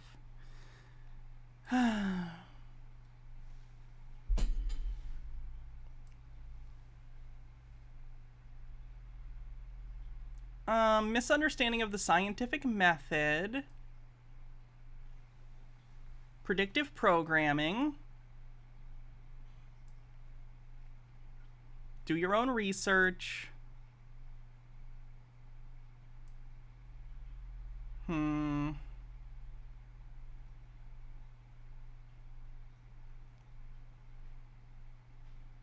Scientism. Stone Corbell says, yeah, don't read books or listen to scientists. Watch TikToks and conspiracy YouTube, Facebook Lives. Our society's doomed. Yeah, we are. Definitely living in fear. I thought we already knocked that off, though. Yeah, living in fear for sure. Weather control.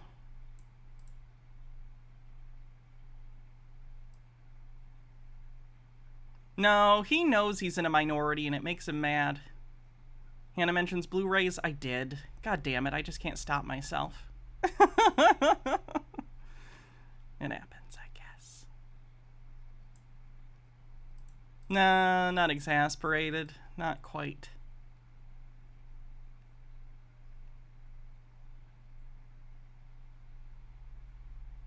I think that's it.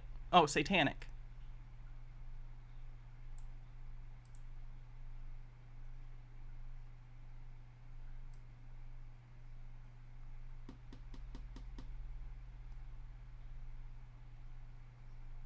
Okay, I think that's it. Oh, doesn't understand their problem is capitalism. That one's all the fucking time. That's every video. Alright, let's go. Let's get into the Britney Spears stuff. I know some people, or Britney Spears, sorry. I was thinking about it because we watched a thing on Britney Spears last night. Taylor Swift. Don't come after me, Swifties, please. I got nothing bad to say about you. So I'm sure many of you saw that Taylor Swift, a while back, did a thing where she encouraged her fans to register to vote, presumably to vote left-wing. Well, Democrats, at least. Right-wingers didn't like this, of course, because they don't like when people vote, especially not people who vote differently than them. Conspiratorial right-wingers took it even worse, and we're going to watch some examples of that. Surprise! They all think she's a witch or a demon, because of course, a woman doing something you disagree with and spreading ideas you don't like must mean she's a witch or a demon, because, wow, humans really hate women. Dillis Filler says, to touch on earlier discussions, I forget where I first heard this, but there was some research suggesting the right wing tends to believe all events are at the fault of an actor, where persons or a group is to blame. Every bad thing is someone's fault, and bad things happen to people who have some kind of moral failing. If true, that lends itself to conspiratorial thinking. Disasters and tragedies can't just happen, they must be planned or allowed to happen. I've talked about that before. Yeah, unmotivated systems are not a thing that reactionaries seem to be good at. They understand trying to ascribe motivation to things. They don't understand systems that don't have a motivator specifically, but have instead incentive sets that cause statistically likely outcomes. The odds that Taylor Swift is a witch that will be too involved in the 2024 election keep going up. That's an intro. She has a new movie out. We're going to have to censor the screen because we don't want to get copyrighted because she'll copyright us. But it's a movie. I mean, don't play the music, but if it's transformative and you think you're reporting on something, it's probably fine. Also, you're on BitChute. Do they even give a shit about copyright on BitChute? Pretty sure I've seen whole movies just uploaded to BitChute. Movie about her tour, the Eras Tour. Yeah. Dread Pirate Mick says, Taylor Swift is a witch? That's not a conspiracy, that's the entirety of the Evermore album. Last time I listened to Taylor Swift, it was 2012. I don't know your references. If you say, anything about You Belong With Me or Love Story, I'll get that. Yep. And let's see what the kids are up to at this. Oh, they're upset that there's either young women or girls at this theater dancing, because once again, how dare women have fun? It must be Satanism. It must be witchcraft for all of these women or young girls to have fun. Can't have that. Quick, Tatuba, who has done this? Fuck. We can't play this music either. Taylor comes for us. Oh, yeah. But look. Why would she ever come for you? You're just calling her a witch. They're doing a seance. Or they're dancing and having fun. God damn. Remember the part where the Bible says there's a time to dance? I remember, because I've seen Footloose. Both versions. What a seance. It's called a seance. Yeah, man. I don't know what's going on, but... A seance isn't when you dance around and have fun, actually. A seance is a made-up thing because magic isn't real. Fenekagami says them not understanding unmotivated systems is why they can't handle talking about systemic problems. They feel like they're being called evil. They want you who made the system... They want you to be the one who made the system this way, as I assume it's supposed to be. These kids should all be doing something else. How dare these children go and have fun, in particular at a concert. Children and teens having fun listening to music they like? Satanism! This isn't even an original routine.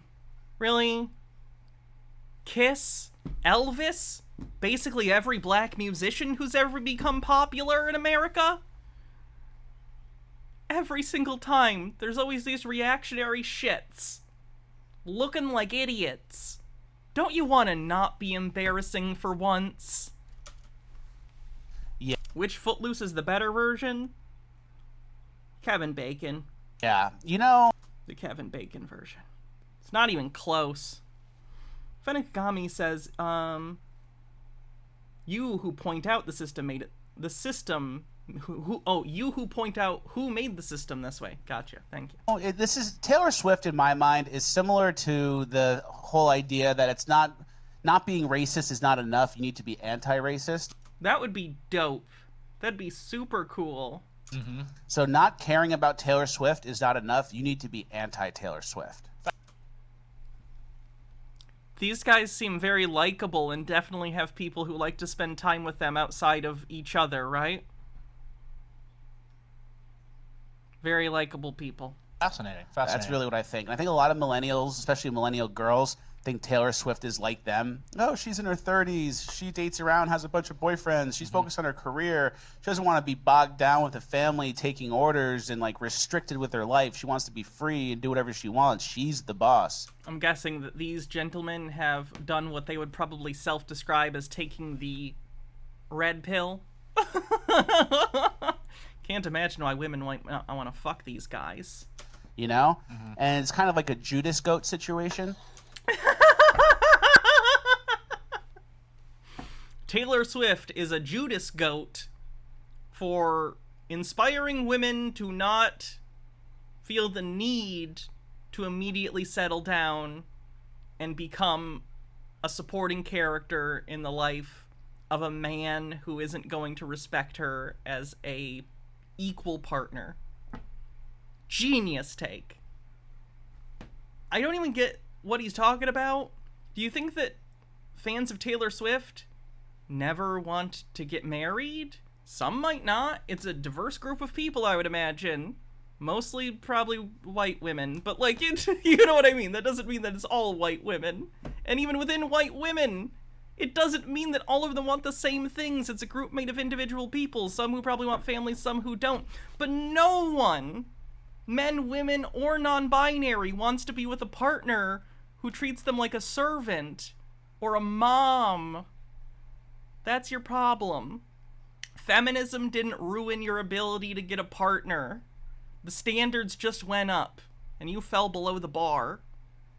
So do better. Cashel Gladio says, do these dinosaurs not know what millennials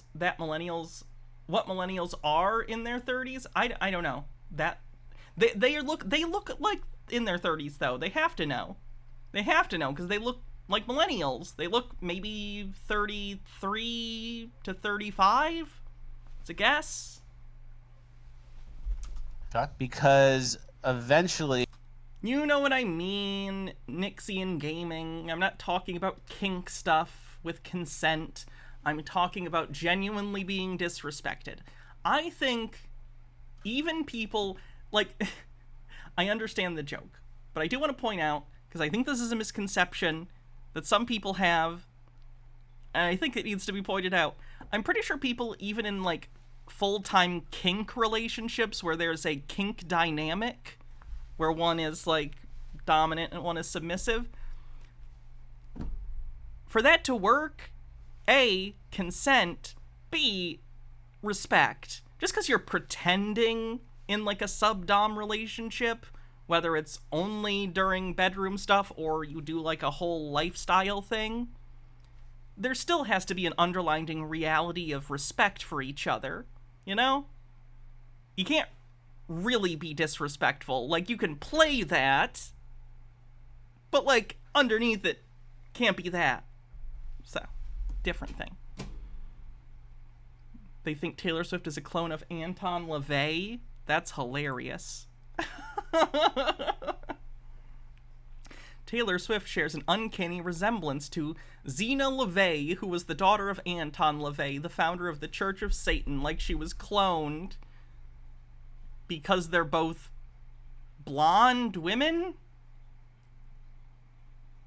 They don't even have the same color blonde hair. What? And their noses are different. And so are their lips. They're two different people. Like, I don't think this looks like a clone at all. Clones on the bingo card. When those millennial girls realize, oh shoot, I do want to have a family, and This is always their line. This is always their thing. They're all gonna regret not shacking up with me at 23. Really? Really? You think? You think so? Kinda doubt it. Stromboli says, I agree, Hannah, like any of these chuddy guys have ever done aftercare. I do want to be at home, and I do want to have these responsibilities. And I don't really care about my email job that makes $85K a year. Mm-hmm. It's gonna fucking email job. Also, did you just say $85K a year as if it's like nothing? be too late. Yeah. And Taylor Swift's gonna have brought you down to the slaughterhouse, and you thought you were following her, but she was actually the Judas goat, and she probably froze her eggs and did like a $1 million thing where she maintains her eggs or something. I think she's probably got 2 embryos cooking as we speak. Yeah, for whenever she needs them. So, not how women work on the bingo card? I with think some fucking 6'5" Scandinavian guy with the strongest jaw you've ever seen. Taylor Swift is gonna have her babies. Yeah, exactly. So that Taylor Swift's choice to or not to have children is none of anyone's business, and whom she has them with is none of her anyone's business? The fuck is wrong with these dudes? These guys are creeps. Holy hell. That's what I think is going to happen with her. Her main mission is to mislead the... Of course it's misogynistic. I knew it was going to be. It's just interesting. Like, they're not even pretending it's about anything else other than their own insecurities and them, like, projecting those insecurities outward and acting as though, oh, like they're upset, I assume, that women don't want to fall into what they want, which is they want a bang maid. They want a partner who will be submissive and not like in just a fun kink way, but like genuinely will not think enough of themselves to defend themselves and to stand up for themselves. They want to be in charge. They want a partner, a wife, woman, whatever, who will do chores for them, take care of any potential children, take care of all of his emotional needs, fuck him, and not complain when he's a piece of shit. Can't imagine why no one would want to take that deal. Have you considered treating partners as equals? That might help. Have a little bit of respect for women. That might help a little bit.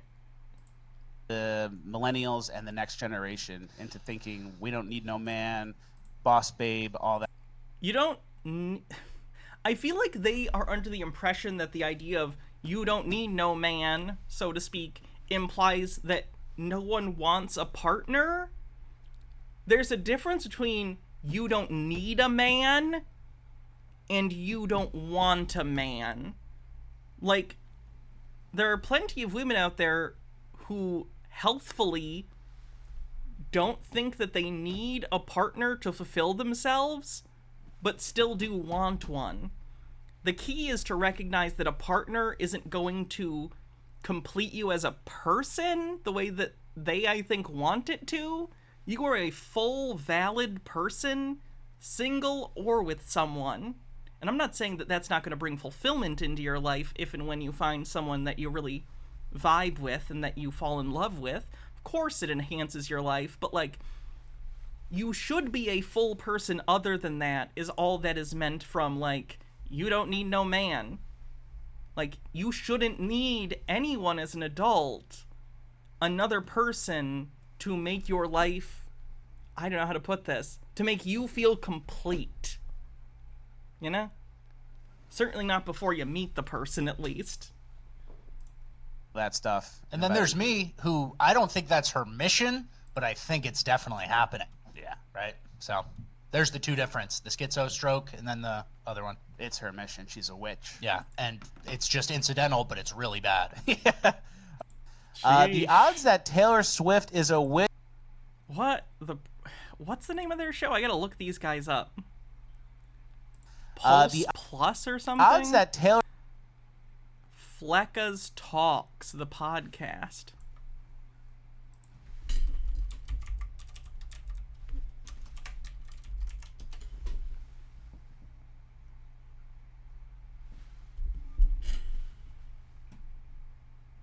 The use of double negative as a dog whistle you're not mentioning? That's true. That is a dog whistle.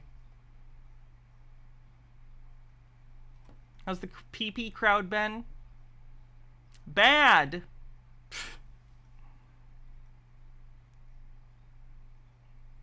Oh my god, he does a talk with Jesse Lee Peterson.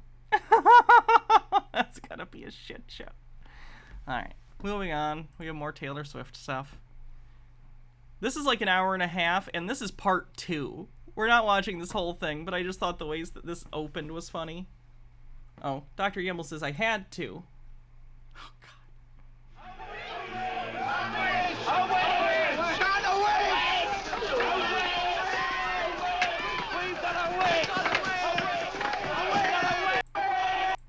We have found the witch, may we burn her? On Tallman, thanks for 9 months. This sub-baby's name is going to be William Walter Wright. William Walter Wright. Taylor Swift? A practicing witch? Working for the Principalities of Darkness? Absolutely.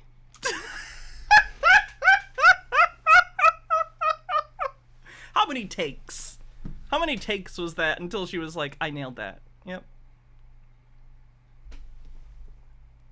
Absolutely. Oh, Miss Swift, who I once adored. Look what you made me do. What is this smugness? I can smell it. I'm Angela Yuchi. Why does her smugness smell like prosciutto? This is Heaven and Healing Podcast.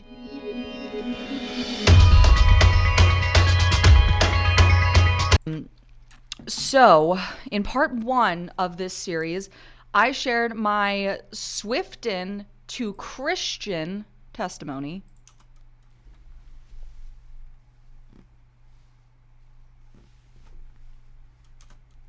Please laugh. I compared her lyrics to scripture. I highlighted her blatant rebellion, aka witchcraft, against God, and showcased the verifiable evidence of mind control in the government and entertainment industry, and how that mind control is used as a way for us to literally grant legal rights to the demonic over us. What the fuck do you even think that means? Demons are into legalism? So now here we are in part 2, where I'm going to continue testing Taylor's lyrics to the word, because even if you want to roll your eyes at all the other information that you might consider conspiratorial or a reach or whatever, what you can't do is deny God's word. So that brings me to the fact that I'm also going to expand on the witchcraft that I continued to mention throughout part 1. I'm going to talk more about demons and the assignment Taylor is being used for by the principalities of darkness in this ongoing spiritual war that Ephesians 6 talks about. And again, I will say, just like I did in part 1, if you are listening to this episode, might be a lot better for you to actually watch this one, because I am using visuals. So take it or leave it. Toward the Maps and Mimic says brainworms. This is grift and fucking brainworms. At the end of part 1, I started talking about the overt darkness of the Taylor Swift Reputation album. So we're just going to dive right in, pick up where we left off, and go from there. Just wasting no time at all, because I know this has all been a lot. So this album dropped, Reputation, after... What's this show called? Heaven and Healing Podcast. The phone call controversy with Taylor Swift, Kanye, and Kim, which the TLDR version, if you don't know already, is that basically Kanye asked Taylor's permission to move forward with some lewd lyrics about... I don't give a shit about this. ...her on a song that blah blah blah, great country girl, called her... Sorry, I just don't care about, like, celebrity... ...snake. And Taylor adopted this serpent image as her identity moving forward, to the point where she literally had a 40-foot serpent accompanying her on the stage during the Reputation tour. Okay. Imagery being used within the performance of a certain album is usually common. So you might do an album with a specific theme, and then the actual sets and stuff and set pieces you have for your concert will be reflective of that. Often the imagery will also make its way into, like, music videos or album covers related to the album. It's literally part of marketing, is having iconography that can be easily, like, oh, that's the thing, Taylor Swift with the snake. This is from that album. This is about this. Blah, blah, blah, blah, blah.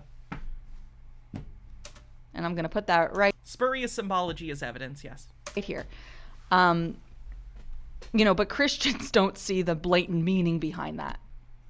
Anytime there's a snake, it's evil. Fun fact. They're literally leaving the concert and having zero memory of even going. Taylor Swift fan says they're suffering from post-concert amnesia. I know you guys are gonna hate this, but she's for sure a witch. She is. She's open about it. She does witchcraft spells. Taylor Swift fans claim... Are you surprised at the number of people I found who will openly, without any self-awareness and without being embarrassed, will say out loud on the internet that they believe that this famous celebrity is a witch, as in a person who worships the devil and, like, does magic spells? Not like real-world witches, like Wiccans and stuff, but like actual mythological, magical, evil witches. These are adults in the 21st century that believe witchcraft is real. Post-concert amnesia due to bizarre phenomenon. It was like an out-of-body experience. Oh, she hates Christianity and she's for everything anti-God. And we say, like, you can't sell your soul to Satan, but for... I don't even know Taylor Swift's religious beliefs, but she's from the United States. It wouldn't surprise me if she was at least vaguely culturally Christian. She's not a Satanist. For lack of a better term, Taylor Swift for sure has. This isn't oh, sorry guys, I thought this was demonic. This isn't demonic at all. Not like those are demons and that. She doesn't have a Satan mask on. Is that the Grim Reaper flipping us off in her music video? Parents, get rid of this music. Parents? I mean, I guess maybe young girl, like, kids. Taylor Swift was popular when I was in high school a decade ago. I guess there are probably still young girls who are into it, but, like, I feel like a lot of Taylor Swift fans are in their 30s, like my age. There's something weird happening after Taylor Swift concerts. Thanks, Ghost Dad. Would you imagine that? That's shocking. Anyways, people are forgetting the concert. They're literally leaving the concert and having zero memory of even going. They're calling it post-concert amnesia. Sounds like something that happens during trauma. Sounds like something happened during satanic rituals. Or they were just really excited and saw a show that was so fun and they were having a good time and there was loud music and people around and they were excited. So in the aftermath, everything feels like a blur.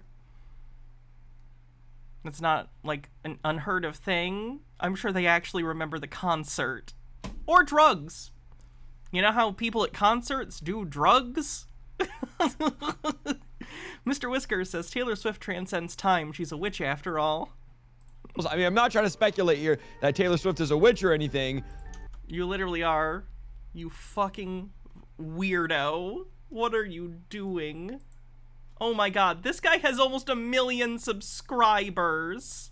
Are you fucking kidding me? This is my official... Oh my god.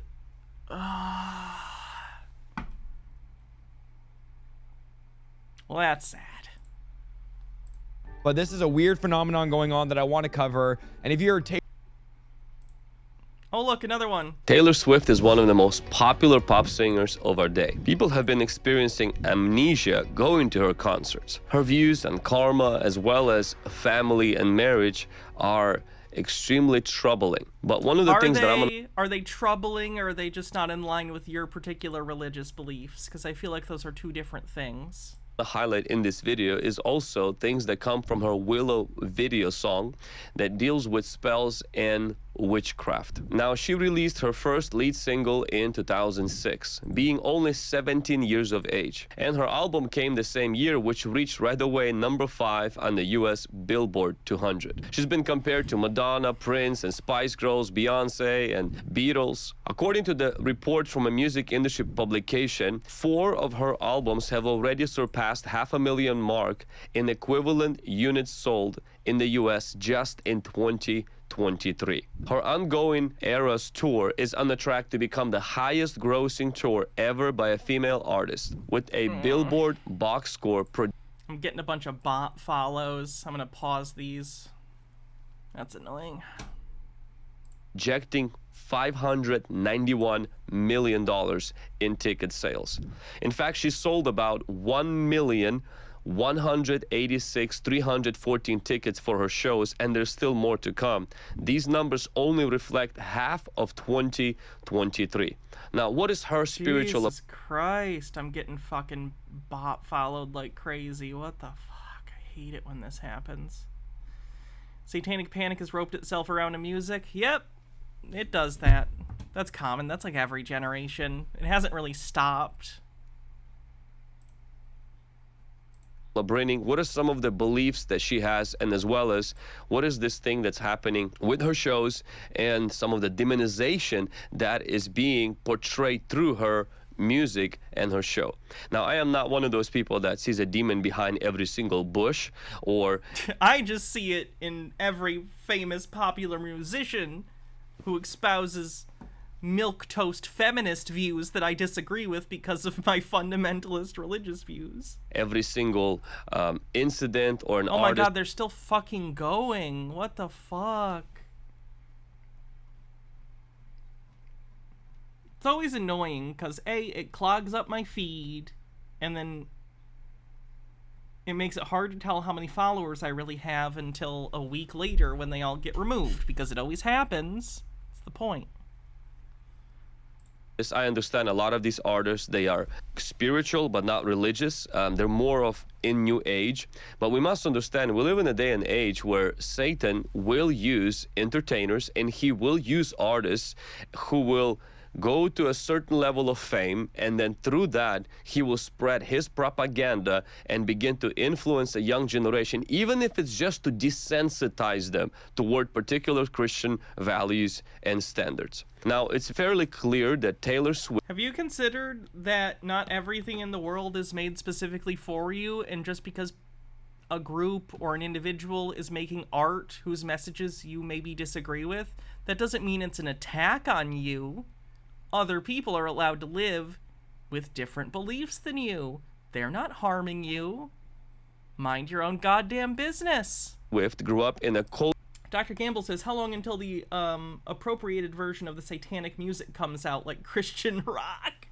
Culturally Christian environment. She attended Alvernia Montessori School, a preschool and kindergarten ran by the Bernardine Sisters, which have been the ministry of Alvernia University until it was closed in 2014. Her parents ran a Christian tree farm, and there's other references in... What the fuck is a Christian tree farm? Are you reading scriptures to the trees? You're Christian and you run a tree farm. That doesn't make it a Christian tree farm. What the fuck? Her biography to indicate there was some Christian practice in her early music to believe in God. Now, like, do other, like, I know I have people in my audience who are Christians, and I always try to make it clear I'm not a believer, but as long as you don't harm other people, I don't really give a shit.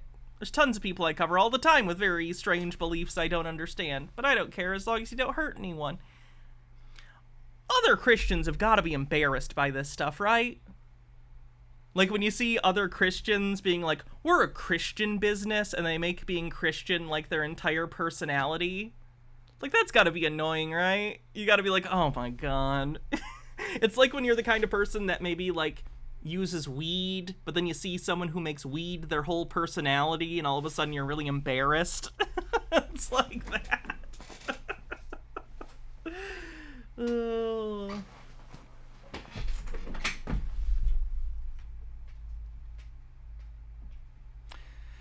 Okay, did we have any more Taylor Swift shit? We do, okay. Yesterday I released a video where I made a satirical video in response to Taylor Swift's new video. Now, I didn't get a lot of sleep last night, as you can probably tell. I probably look tired, but I thought that it would only be right for me to also give a couple serious thoughts about her video. So a lot of Christians were offended because Taylor Swift stereotyped Christians as being immoral, toothless hicks who are full of hate and who hold up hateful signs. And personally, is it stereotyping all Christians to point out that there are very loud Christians that do that?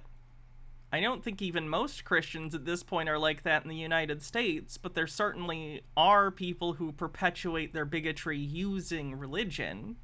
Was she saying all Christians are like that? Probably not, considering, again, most of her fans are probably Christian. This is the United States. Statistically, you're most likely to identify as Christian, if only culturally. the only people that I've seen hold up signs like that are the Westboro Baptist Church, which is I'm Noah of Ark, and I speak for the trees. Up of mostly a single family and don't represent Christianity at its core, but culture somehow gets the impression that they represent the majority of Christians. I don't think it helps that every time that there's like laws or things trying to ban gay marriage, gay people existing in public, anything like that, it's always spearheaded in the United States by Christian fundamentalists. Again, I understand that there are plenty of progressive Christians. My cousin is one. Like, I get that. But certainly, even as like a Christian who's progressive, you must understand why that perception exists in public, right? It's not for no reason. Fenekagami says, trust me, when I was Christian, this was embarrassing. When it got to the hate, it caused my crisis of faith. And I think this mostly comes from politics and media, but we can talk about that some other time. Anyways, some people found it not only offensive that Christians were only portrayed as dumb, toothless rednecks who can't spell, but also shown to be immoral people. Now, let's look at this from the standpoint that she's right, and Christians are really some of the most awful people in our society today. Now, there's two things that I want to say about that. Again, Christians, that's such a broad group, it's not useful generally. Like, even if we get past the broad categorization of, like, Protestant versus Catholic, do you know how many sects of fucking Protestantism there are? Do you know how many goddamn different groups there are, not to mention individuals who consider themselves non-denominational, whose belief could spread any, like, spectrum of political or social beliefs? Fundamentalist Christians, yes. Evangelical Christians generally get a pretty bad rap because they push for backwards policies that harm people and use their religion to justify it. First, I noticed that a lot of people attach their value to different things. For some of us, it's being a good person. For some of us, it's eating healthy, or being a certain race, or being successful, being in support of equal rights, or being part of some religion or political party. and anything like that. There's a lot more, of course, but you get the idea. It really can be anything that you say to yourself, I am valuable because of this. This thing is what makes me a valuable person. Now, I've noticed that whenever we want to attach our value to things, we know at some level that if we lose those things, our personal value is at risk. So we work really hard to maintain that identity. Then it becomes only natural for us to get overly emotional when we have to defend those things. But this can also be a slippery slope. A lot of the time, in order to maintain our value, we naturally start to look down on others who we think don't have the things that give us our value. So, for example, if you get your value from being rich and being a hard worker, then you probably will start to look down on people who you see as poor and lazy. If you I find it hard to believe that many rich people are hard workers, but fair. Think that your race is what makes you a valuable person, then you can't help but feel better than those who are a different race. The same goes for political movements like the LGBTQ movement, as well as religious movements. This is why you see people flipping out about not having their views validated. So why is it that I, as a Christian, I don't get overly emotional when people talk about how bad Christians are? Even if I granted that Taylor Swift's portrayal of Christians was an accurate representation of most Christians, which I think it obviously isn't, I know that my value does not come from how good of a person. Thank fuck he's not conspiracy theorying about her. You guys want to see? Oh, we should probably look at the bingo card. Let's take a look. It's in a book. Reading rainbow, reading rainbow. Not how women work on the bingo card.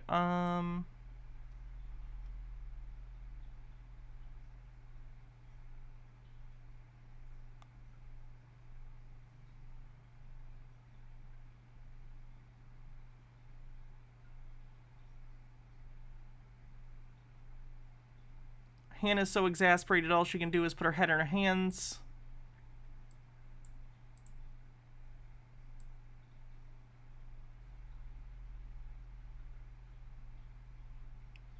Word salad.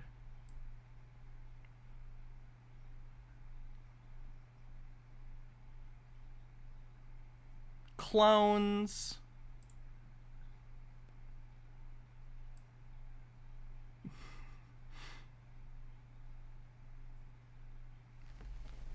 Why would you say gay agenda? Like, I know he brought up, I don't think he said anything that was gay agenda, though. Unless I missed something. Spurious symbology is evident.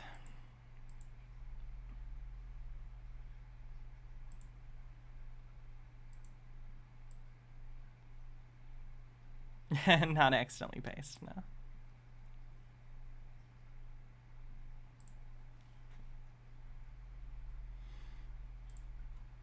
Vast lattice of existence, a nexus of cosmic energy, and in the vast lattice of existence, a nexus of cosmic energy and earthly essence, your cat chose you. Yes, you heard that. Nah, my Hellraiser set isn't coming in until Thursday, according to the tracking. Right. Each gentle I'll definitely show it when it comes. Purr, each slow, measured blink of those enigmatic feline eyes is not mere happenstance, but a meticulously orchestrated dance of destiny and soulful resonance. And here's an even more enchanting twist. It's not just that you welcomed a cat into your home. Your cat, an embodiment of ancient wisdom and celestial energy, manifested you. Their presence in your life isn't an ordinary pet-owner bond. It's a cosmic connect, a spiritual alliance. Now, what if I told you that cats, in their graceful yet enigmatic existence, are not just emotional companions, but they are spiritual guides, Arcturian navigators in simple domestic disguise, interacting with the very waves of existence for you. Aliens on the bingo card. Arcturians are a kind of alien. From the halo of energy that wraps around them to the sacred geometric patterns in their lounging form. Word salad. We already marked, but yes. Their lives entwining with ours are steeped in spiritual intricacies that go well beyond the mortal coil. Think for a moment about ancient civilizations like Egypt, where cats were revered as divine emissaries, almost godlike in their stature. Can their intuition and uncanny ability to comfort us be connected to a spiritual prowess that transcends time, cultures, and... Here's a link if anyone wants it. They're serious based on the rest of their channel. I don't think this is like a joke. Cassifel says, "Hi, I'm Hannah Reloaded, and I once punched a man so hard he turned inside out. And I and also died to death. I do not know why I did this, but my bloodlust had been sated. Sadly, I must strike again, so I'm joining the Mortal Kombat tournament in order to defend Earthrealm and resist my dark urges further. I'll kill Shinnok and usurp him as the new Elder God of Death so that I might ascend beyond the realm of the flesh and finally be free of the fear of the Arcturian cat aliens." Alright.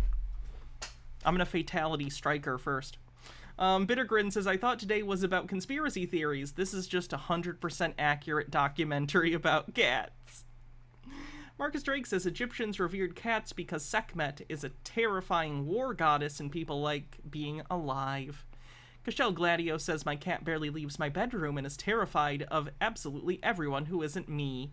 I guess that's the universe telling me keep being a hermit who stays in and plays video games all day. It's cool." Even dimensions. Could our own desire for love, comfort, and spiritual companionship have echoed in the ether, attracting these enigmatic beings to our lives, our homes, especially now in a time of increasing consciousness, spiritual awakening, and universal transition? Could they be here to guide us, heal us, and help us navigate our personal and spiritual growth? I love our cats, but no. Stephen J. Neptune Man says, "Palate cleanser, odd British ad for pork with appropriate soundtrack added." Oh, God. Got what it Okay. takes, my wife. Got friends round. Got roast pork for lunch. Plenty of taste, British pork. Real value for money. Fred's got plenty. Arthur's got plenty. We've all got plenty. Plenty to go round. My wife's got what it takes. British pork. What's it got? That doesn't look like the right color. It's got the lot.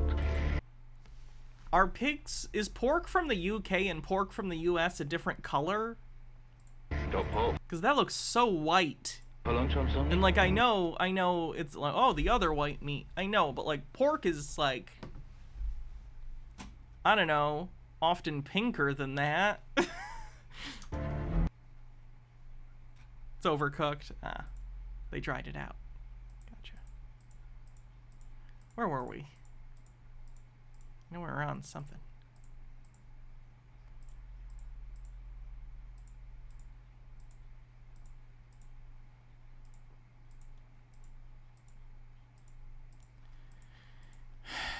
I know we're around here. Nope, that's not it either. Where is it?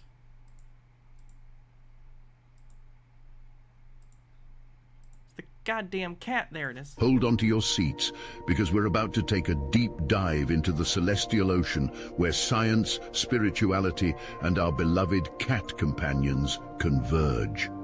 The spiritual symbology of cats is a tale as old as time itself, an ethereal thread that weaves its way through the tapestry of human civilization, making its mark on histories written and yet unwritten.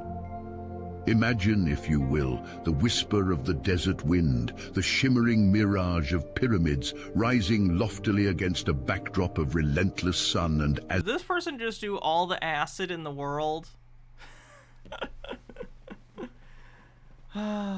Cassifel says, "I must away. Here's my final bits and my favorite video on the internet."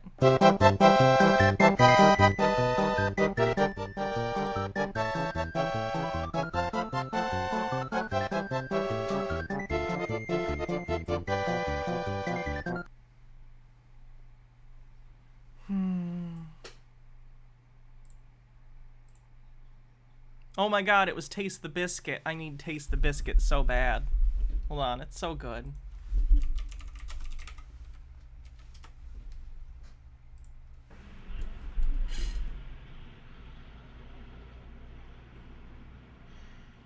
How did I know it was bots subbing? They just all came in at once. It's not how humans follow.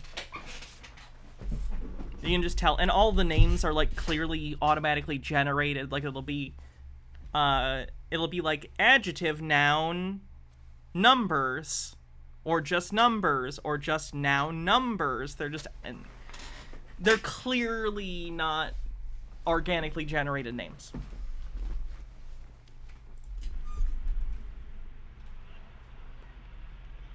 Would you like the rest of my sandwich? I'm not homeless. I'm not homeless. Hey, come on, grab your stuff. I got us a place to play. What is it? Oh, I don't know. It's a place called Dante's or something. And they've only allowed us to do one song, so we gotta make it a good one. Come on.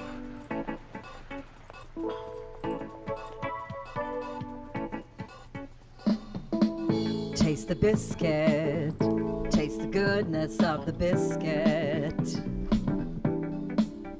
Taste the honey sauce. Taste the goodness of the biscuit with the honey sauce.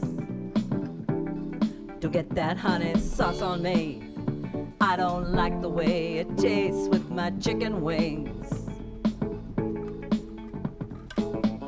Taste the biscuit. Taste the goodness of the biscuit. Taste the butter spread.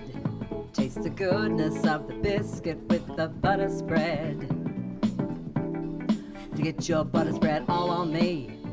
I don't like the way it mixes with my mac and cheese. Cause when you're at KFC, you got that special sauce to stir my curiosity. Just give me a 5-piece meal, oh what a deal. A big old box, it's all for me. You know I'll take coleslaw on the side. I could tell you wanted to try the potato wedges.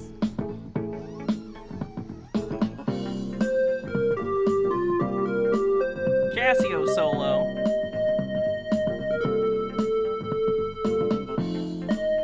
I think we decided the potato wedges were anal.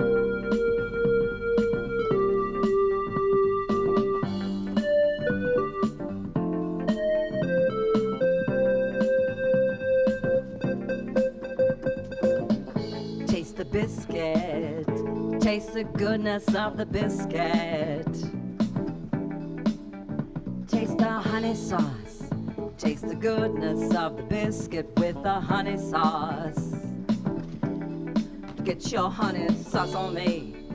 I don't like the way it mixes with my chicken wings. Get none of that honey sauce on me. I don't like the way it tastes on my chicken wings. Take us out, Moose. Thank you, Moose. Taste the biscuit. If I become the leader of the world, there's going to be a new law, and that law is going to be every song has to end with you saying the title of the song like that as a wrap-up. Shazam is going to go out of business, but I think that's for the best.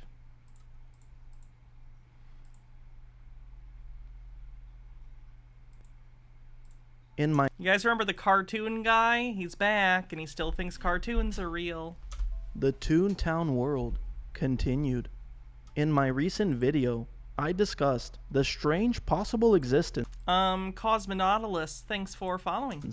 Of another dimension that looks like a cartoon world filled with evil, chaotic entities that have the appearance of a colorful cartoon character.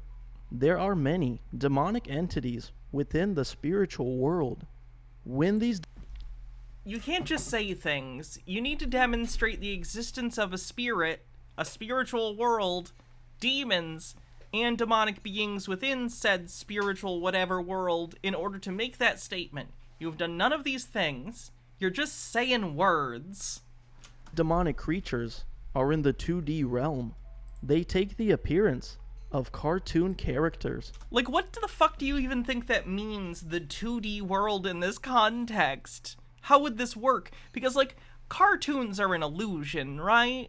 When we watch a cartoon, it's two-dimensional, we know that, but the characters in them, they're not really two-dimensional because you see them walking in 3 dimensions, which is simulated through perspective, right? Things get smaller as they walk away from the camera, you know? So it wouldn't really be a 2D world. It would still be 3D. Things would just look flat, I guess. Cartoony. Trying to like justify this or rationalize it, I know it's not getting me anywhere. Because cartoons aren't real. It's an illusion. Like, you can't. It's like... It's just frustrating. It's frustrating that they think about this. I like Flatland. But this isn't Flatland. Because in Flatland, because it's two-dimensional, they can only view things in one dimension. They only view line segments, basically. And their size changes as they move around. Cartoons... They're actually two-dimensional, because we know they're either drawn on paper or, in the modern day, that's simulated digitally through digital art. But they're still viewing things in a 3D way. Like, the world of cartoons is 3D. They're walking around up, down, and with depth. They have length, width, and depth in cartoon universes, even if the illusion is 2D. Colorful, chaotic, wicked, and psychedelic. As I have mentioned in my previous video, there are many testimonies of people who have messed with mind-altering substances. What is this obsession with conspiracy theorists thinking drug trips are real or evidence of things? When you take drugs, do you know what drugs are? Drugs are a substance that you take and then it affects you in your brain. Your brain is how you perceive everything. Your perception is literally your brain doing things. So if you take something psychoactive that affects your brain and you see things, how stupid are you that you don't understand that that means the thing you saw isn't real, it's an effect of the drugs? Like, this is ridiculous. You knew you took the drugs. You did that. You took them. You know what drugs are, I would hope. And or practices that have opened them up to this strange toon dimension. The most common demonic entity people report seeing is psychedelic, colorful jesters and clowns. I'm going to read to you guys testimonies of people who have unfortunately been to this bizarre dimension. Have they been to that dimension, or do you mean that they took drugs and had a hallucination? Because the latter is what actually happened.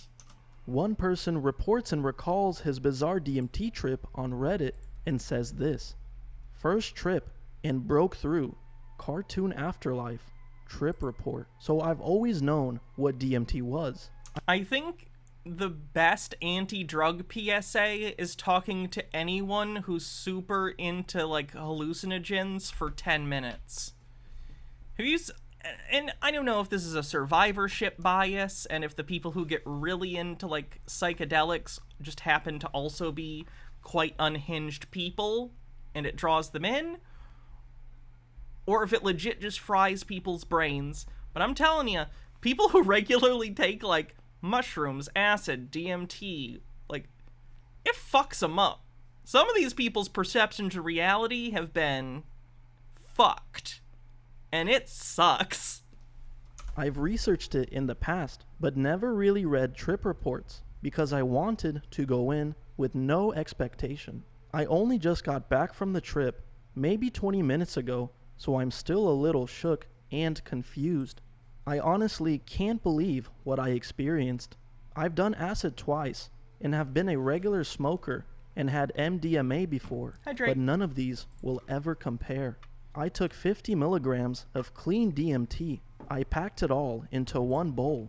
I've read that you have to try and take 2 to 3 to break through. I only took one big hit and kept it in me for a while, and in 10 to 20 seconds, I was still sitting up. I began to feel my body move forward, like it was leaving my body. I eventually laid back and closed my eyes. I saw regular patterns, the kind of patterns you see in LSD trips. They began to move faster and change faster, and then I could feel my body just blasting forward into the abyss. Yep, you're on drugs.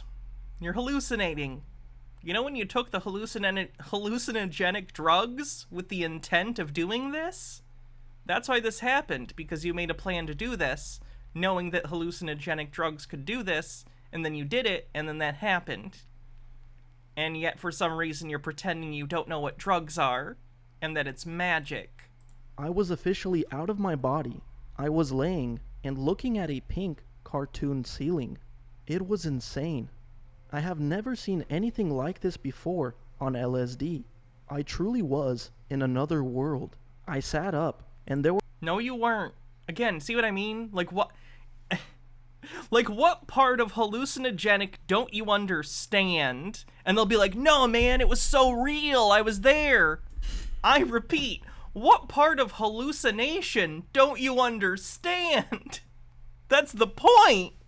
If you didn't think it was real or it didn't seem real even a little bit, not really a hallucination, is it? Fuck. There were people walking around, but they were all cartoon.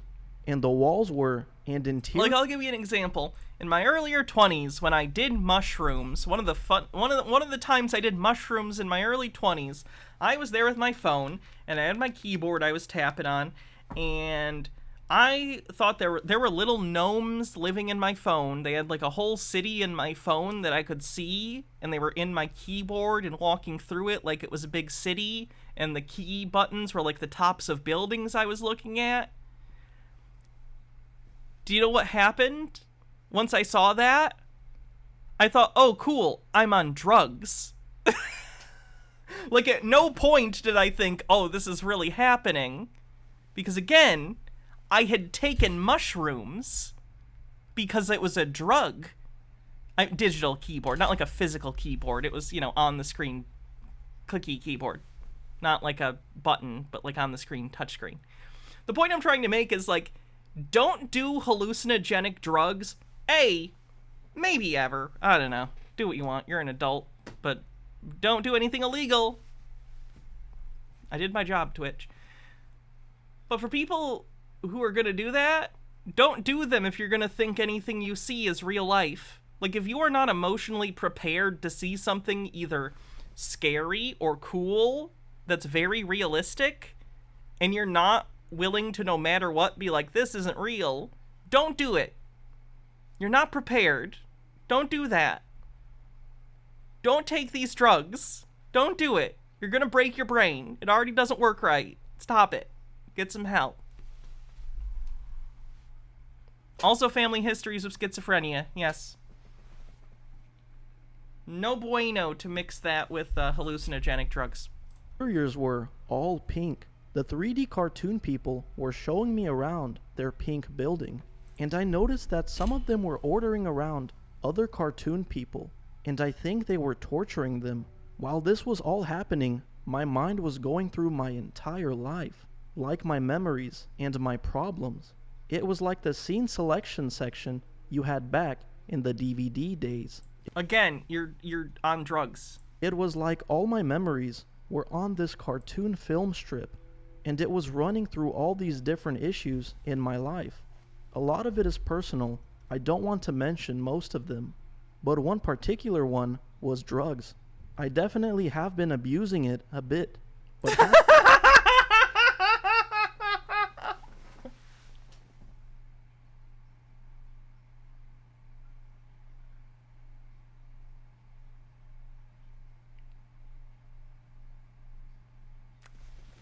I've been in denial. I kept repeating to myself, I'm never going to do drugs. Never again. I will never.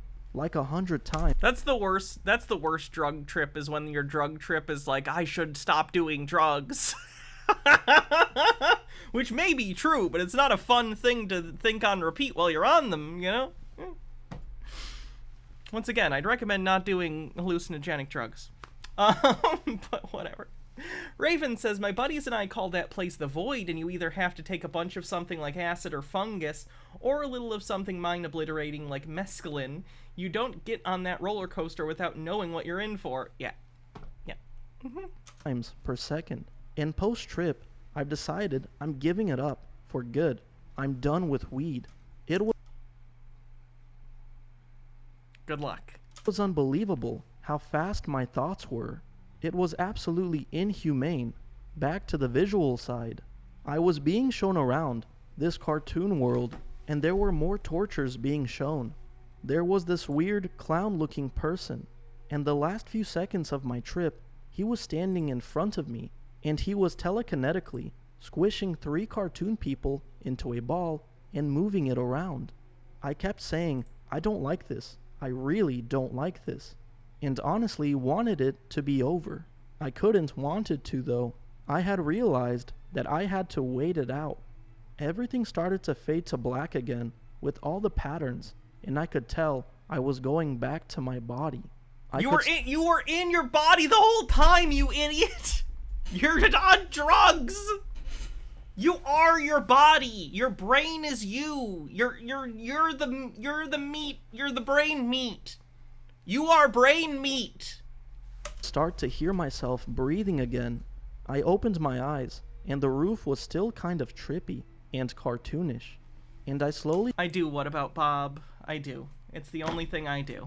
Came back... In terms of substances. Back to reality. I was still tripping a bit when I came back. I look at my arm. I just don't really talk about it or make a big deal out of it, because who the fuck cares? And they had weird markings on them. They looked huge and like alien-y. I was fine with that though, because I knew I was back in my body. I had this strange outlook on life directly after the come down. I think I need to embrace it more, because it felt like I visited the afterlife. And if that's the afterlife, I'm going to make more moments count, because I do not want to go back to that place. Has anyone else experienced this cartoon world before? Would like to mention that this all happened in like 40 seconds. But when I came back, 10 to 15 minutes went by. I'm making edits as the details come back to me. I also heard ringing right before and during being launched up. Anyone else experience that? Another testimony states that they visited a funny cartoon world. I just commented this at... Again, they're hallucinogenic drugs. Obviously some people are going to have cartoon hallucinations if they've grown up around cartoons. Hallucinations are influenced by things you're familiar with? As a reply on a Would I like a little snack? What kind of snack, my lovely wife? year-old post someone You made things, sure. else had about visiting a cartoon world. But I also wanted to share this Cat makes a cameo appearance on the bingo card. experience in the main sub as well. I just had a lucid dream projection into a cartoon world. I almost woke up, but instead maintained my awareness in this in-between state and got a little glimpse of something fun and silly. What was funny too was there was like a gatekeeper entity of the cartoon world, and their arms stretched out in a bouncy cartoon way, making symmetrical animated Chinese or Mayan Aztec stylistic patterned cartoon gate over the Those are two very different styles. cartoon I don't even know how to combine those in my brain. world. Even though these entities locked me out, I could still see through the squiggling gate to the cartoon world behind. And it was all quite realistic styled. They had a bit of a shiny plastic quality to them, like the characters of Who Framed Roger Rabbit style. But I couldn't enter the cartoon world through the closed gates. And then I realized I couldn't move. Guys, my wife brought me crepes. Holy shit, thank you. You look good. Guys, I got crepes. Move at all, even though I tried a couple different things, like commanding my vision to clear, sending positive thoughts to the gatekeepers, and then I tried to go somewhere else and project to a different world. But at that point, I was already too awake, because I could feel my body again simultaneously, while in the cartoon world, overlaid. And the more I noticed my physical... Here, have a bite. It's yours. Take it. body, the more the cartoon world faded. It's always like I've dialed into a radio station that's right overlaid on top of this world, like different strata layering. When I fully opened my eyes, there was a residual layer of cartoon lattice over everything in my room before it resolved back to normal. I've read stories a while back of cartoon worlds when people had used DMT and Lou, why did you double time it? These are delicious, by the way, Baja. Thank you. psilocybin, but I had to search this form to read about it through regular astral projection or lucid dreaming. Never been to that place again, and it was quite funny. I hope I can visit again. Everything was a cartoon, so I did DMT to try to start my Thanksgiving night, but didn't really want to go to hyperspace. Okay, can we get to your thing? Because I understand people on drugs see drug things. A very odd but common experience people have concerning the Toontown world is The Simpsons. Is it just me, or I don't think it can be, but has anyone seen like entities or Oh my god, you're telling me that one of the most popular and heavily merchandised franchises of the 20th and 21st century might show up in some people's drug trips? Holy shit. I know there's the Black's Law request, I just have this in my hand and I don't know what to do because there's a cat. these in-sub breakthrough What do you want me to look up? What do you want me to look up? I hate Twitch times too. doses, but they look like the Simpsons characters. Really odd. I've seen them a few times, and I Cartoon. There we go. Thank you, Lou. There's no way cartoon's in here, but you gave me the points. I'll look it up. find it hard to understand how Simpson being things can be in my trips. Just wondered if other people had seen these before. Are you like fucking me. stupid? How are Simpsons, a thing I clearly know about because I'm talking about it, showing up in my hallucinations? They're your hallucinations. It's your brain. This is what I'm saying. You shouldn't be doing drugs if you don't know what drugs are and what they're even doing. Irresponsible. Ugh. Where the heck is my big Black's Law book?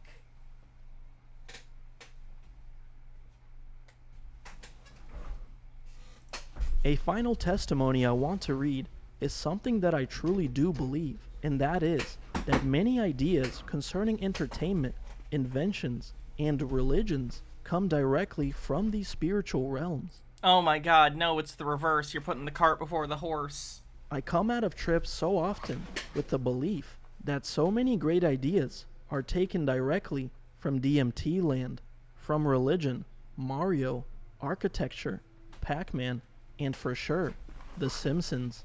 So we're actually saying God damn, these people have ruined their brains. I'll look in the smaller one. I don't know where I put the bigger one. Somewhere. DMT created the Simpson-like beings, but we made the TV show based on what was seen in DMT land. No! You're seeing cartoons you're familiar with on drugs! Interesting idea. I can dig that. That show, and lots of shows, lots of music, lots of religions. DMT land is endless inspiration. The final question is, what exactly is this strange world? Obviously cartoon's not in here, so let's go with cartel. A combination of producers or sellers that join together to control a product's production or price. An association of firms with common interests seeking to prevent extreme or unfair competition, allocate markets, or share knowledge. According to the modern biblical canon and apocryphal books such as the Book of Enoch, it appears that this spiritual world is essentially a prison for evil, disembodied spirits, also commonly known as demons. The Bible gives this world a few different names. In the book of Ephesians, chapter 6, verse 12, Ancient wisdom on the bingo card. We are informed that our battle is with evil, deceitful entities in the high places. In the book of Luke, chapter 11, verse 24, this spiritual prison is called the dry places, a dry, depraved dimension filled with evil and chaos. In the book of Luke, chapter 8, verse 31, Jesus has an encounter with a group of evil entities, famously known as Legion. In this encounter, the demons beg Jesus Christ not to send them back into the pit, also known as the abyss. It seems the demons themselves hate the world that they are imprisoned in. The Book of Enoch tells us that these demonic entities have cravings of the flesh, but no flesh to fulfill their cravings. They hunger, they thirst, they want to cause destruction and chaos. They want to kill, steal, and destroy, but they do not have physical bodies to fulfill their evil desires. Their only chance of fulfilling their depraved, evil desires is through demonic possession and oppression. Jesus spent 1/3 of his ministries in the New Testament dealing with these entities.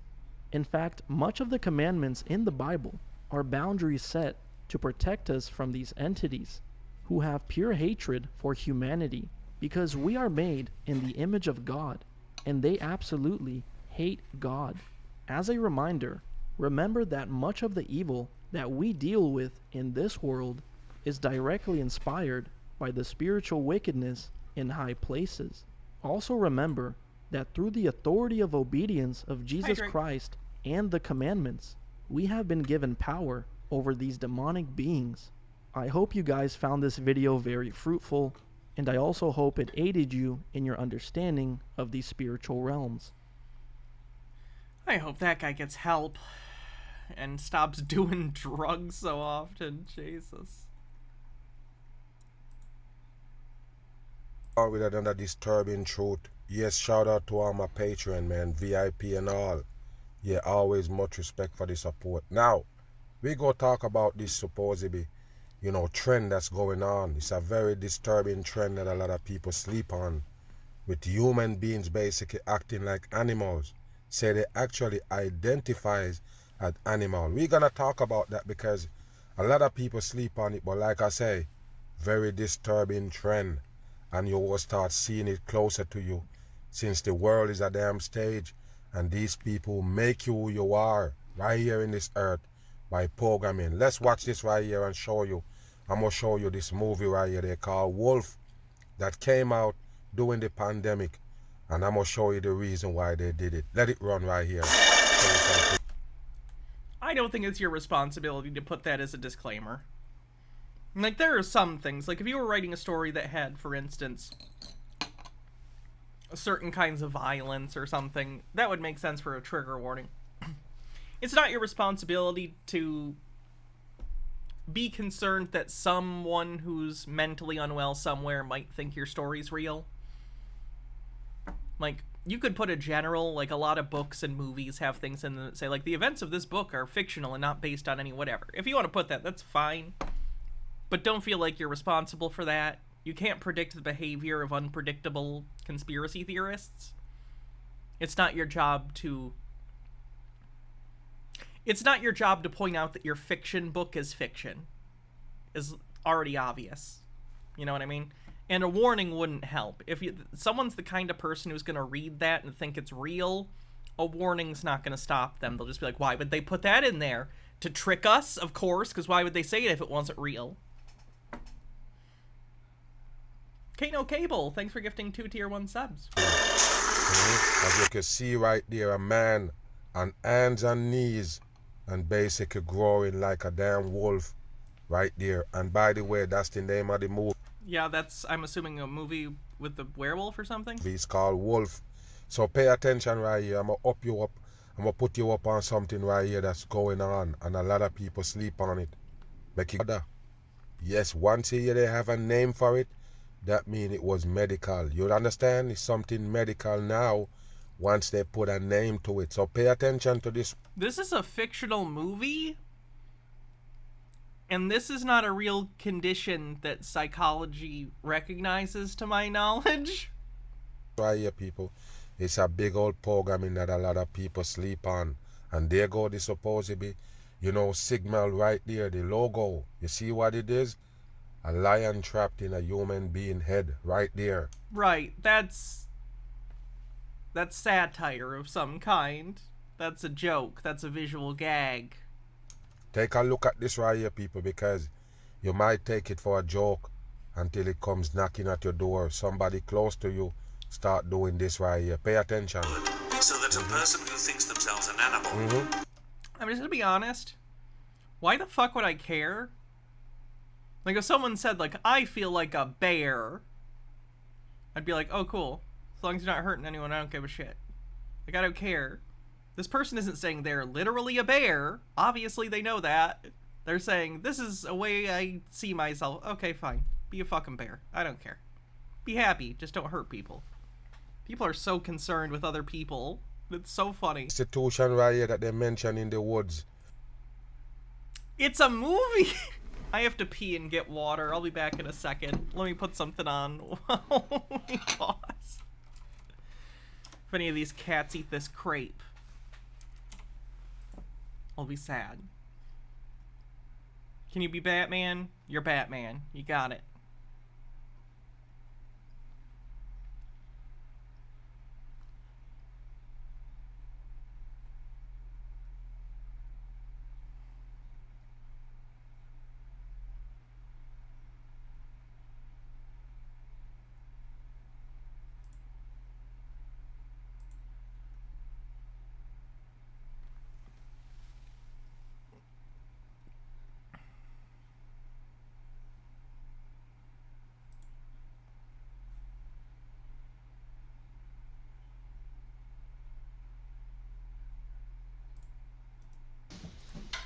I'll be back, chat.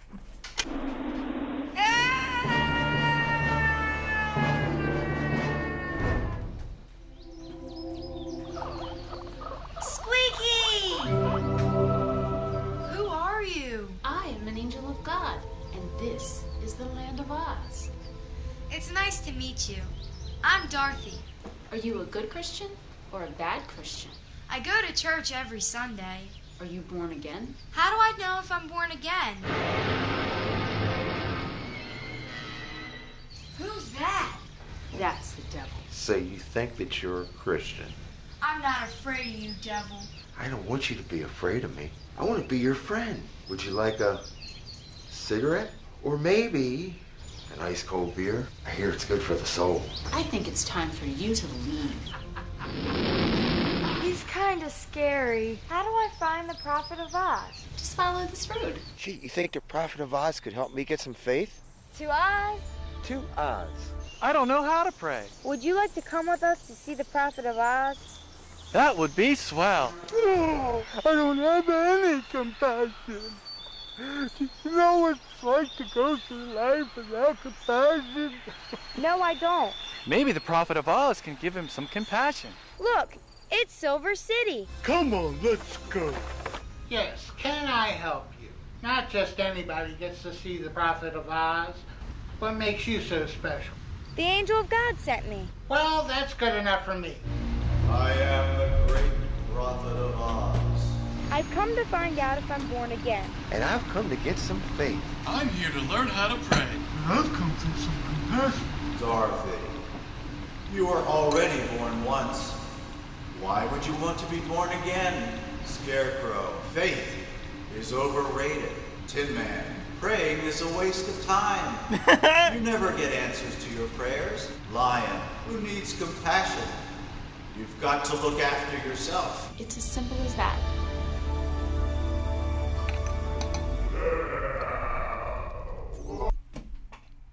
Brilliant. Alright, back to it.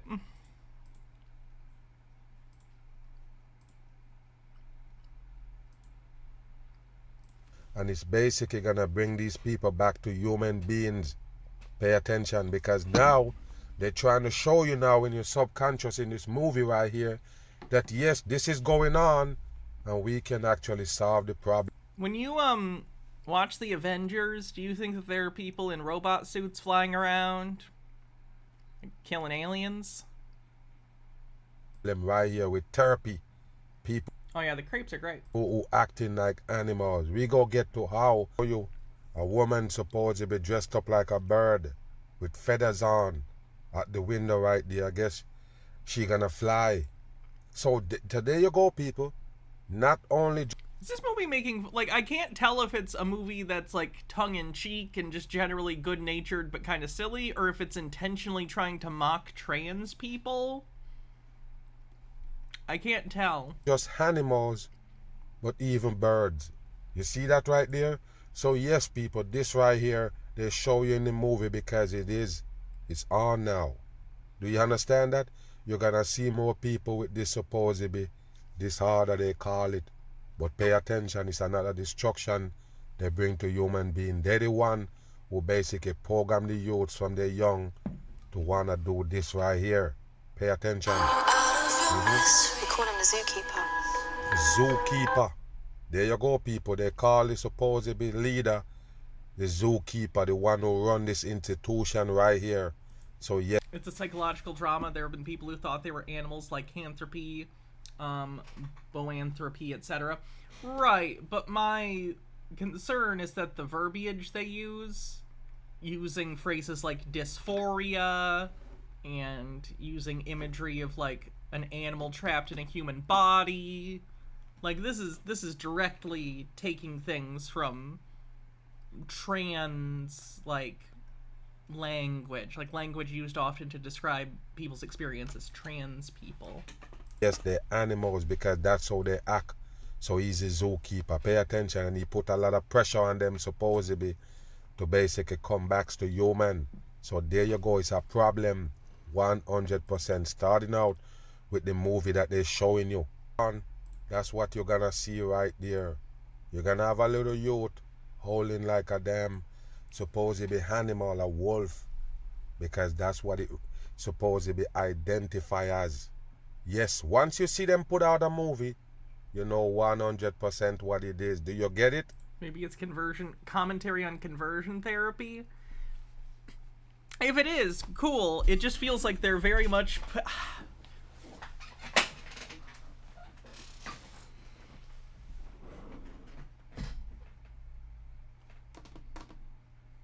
I guess within satire, the object of the joke is important, is what I'm trying to say.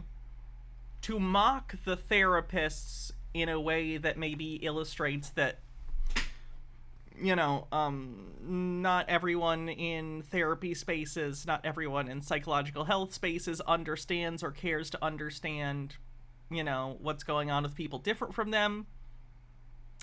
Fair. But it feels like the object sometimes in this is like, haha, look at this thing that could arguably be used as a hyperbolic comparison to trans people. Now pay attention, let's get in it. Bam. Now, a lot of people might take it for a joke, but when you see these things right here, never underestimate the power of the people. It is pro-trans, the villain runs a conversion therapy group. Yeah, I'm not the most comfortable with that comparison, but okay. People run your life. As long as it's not coming from a malicious place, it's whatever. Life right here. But I do find that a little problematic. And I know other kin is a thing, but like, can we not use that as a proxy for me? Just talk about me if you're going to talk about me, you know? I know they can basically change you up all the way in. Pay attention. Look right here. So here you go. Hundreds of people who identify as dog. They bark at each other basically. Right here. You see that, people? So yes, they show you the movie, but it's actually something that they're doing for real. Do you get it? Subconscious mind programming that it can actually happen to you. That's why the movie is there. But pay attention here. Look, they're hauling just like I show you in the movie. So all these people right here supposedly identify as dogs.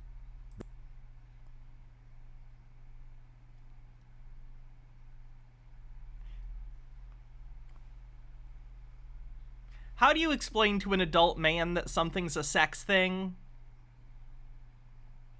Like, how do you just say, sir, it's a sex thing. That's a sex thing. This is a sex thing. I think people were here for like a thing. This looks like puppy play shit.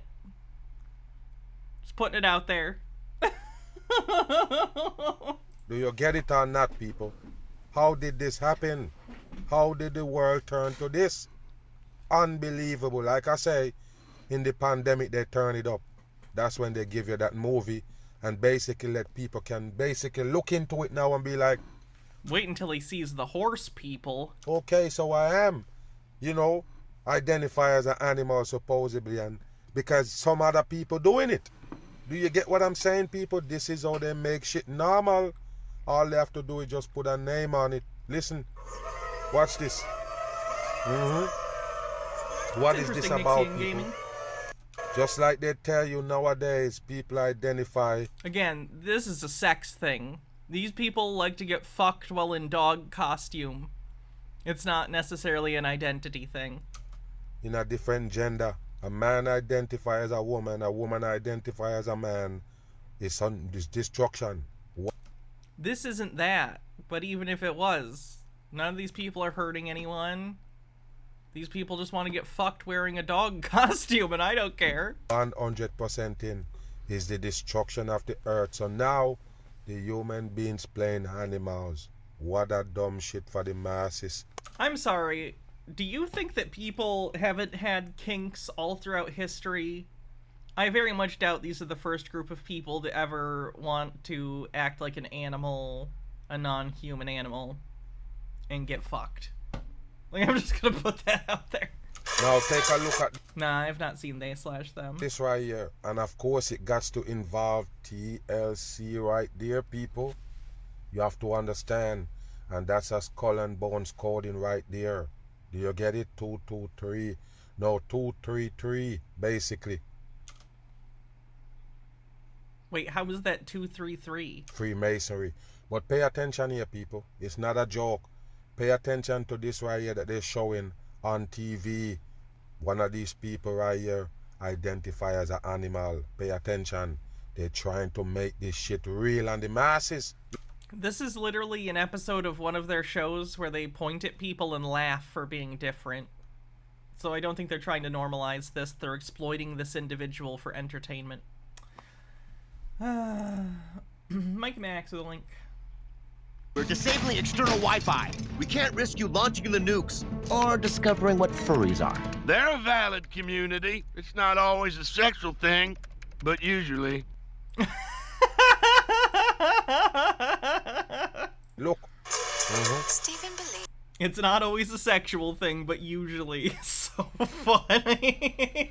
he's an African Yeah, you can count this as the gay agenda on the bingo card. leopard. Yes, and he's Stephen. Stephen is 33 in numerology. Pay attention, it's not a joke. They use numerology. That coding for a reason. And Freemasons. It's nothing but programming. So like I say, if you're youth growing up, watching cartoons, watching TV, period, of course it see characters in animal. Do you remember that? Okay, what is the Bugs Bunny? Roadrunner. What? They're Looney Tunes. Why you think the youth wanna become an animal? You don't get it. Why they identify as animals? Because of the programming you give to their subconscious mind. Do you think that Warner Brothers or cartoons in general invented the concept of anthropomorphic animals? Can I introduce you to literally all of human history? Fine. Gematria, yeah. Using animals as characters, that's exactly what they do. So you have Garfield the cat, you have Scooby-Doo the dog. Of course, they can talk. Can you name a character that was invented in the last, 40 years? You don't get it, people. This is the 100% reason why you have this. A lot of people won't tell you. They don't use their common sense, but I do. Yes, those programming that they give you on TV when you were a youngster, basically want to turn you into an animal or some kind of other species beside human being. That's why they give you talking dogs, talking animals. Animals that's a character in these supposedly TV shows, cartoons and all. They even have movies, people. They have movies. They just have one of them they call Stray. So it's stray dogs walking around and talking and doing all of these things like human beings. So what do you think that's doing to the youth subconscious? Yes, they're interested in that character. So now they are the animal that their character play. Do you understand that? That's exactly what they're doing. And plus they also use these famous people to play those roles. They can tell you, oh, it's Kevin Hart under that mouse that talking on TV. Do you get what I'm saying, people? They make these things in characters. They give you a bird, Tweety bird, all of these things, characters. So therefore, a young youth growing up wanna be that character. So then the character is a bird, wanna be a bird. The character is a dog, they wanna be a dog. That's not how any of this works. Just how it is, people. So this right here was created by the wicked people of this earth, right there in a nutshell. And take a look, and now they're mocking you when that shit reaching you. You understand? The movies are mockery, and also these that they're showing you. Pay attention To here. go by his leopard name, which is Shroud. Listen. He has strong... JP Black says, anything with talking animals in it is evil, nothing like the Bible with its talking snake and donkey. Feline traits, and likes to run and hunt. Yes, that's why you have to have a tail on, people. That's why you gotta put a tail to the backside right there. This is what I don't get. Is this something I would do? No. This doesn't interest me. This wouldn't make me happy.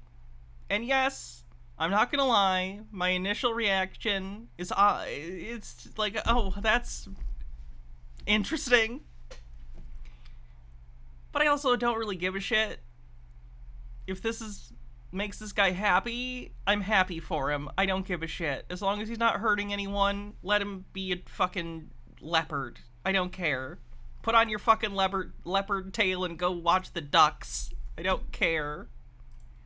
To be a real leopard, is that dumb?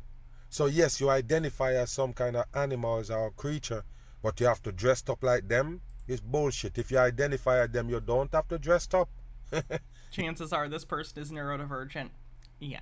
You just identify, right? But it's bullshit. 100% programming for the people who lightheaded. I see that a lot on the TLC shows that are like My Strange Addiction or... I don't know, whatever show this is. There was also the guy who had sex with his car. Whatever these shows are, whatever. A lot of the time it seems like the person, especially during the interviews, you can be like, oh, this person might be, you know, neurodiverse in some way, and they're just mocking this person, basically. It's fucked up. Hydrate. That's exactly what they're doing right here. Climbing and running and stuff. It's very natural. It's very natural. instinctual.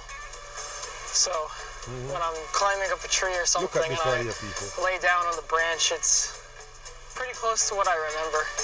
Michelle Gladio says, I wouldn't let Warner Brothers off too lightly. I never developed a furry fetish, but as a kid, Lola Bunny and Space Jam brought me damn near close. Good lord. It's pretty... Why are all of you horny for cartoon rabbits? Get close to what you remember. Remember. What the fuck do you remember? What it is.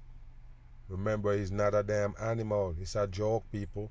I mean, he's a human. Humans are animals. He's just not a non-human animal, but I also don't give a shit if pretending makes him happy. I don't care. This is how they make these. He's clearly still functioning in society. He's wearing clothes. He's not committing crimes or harming anyone. Who cares? Things come real on the masses.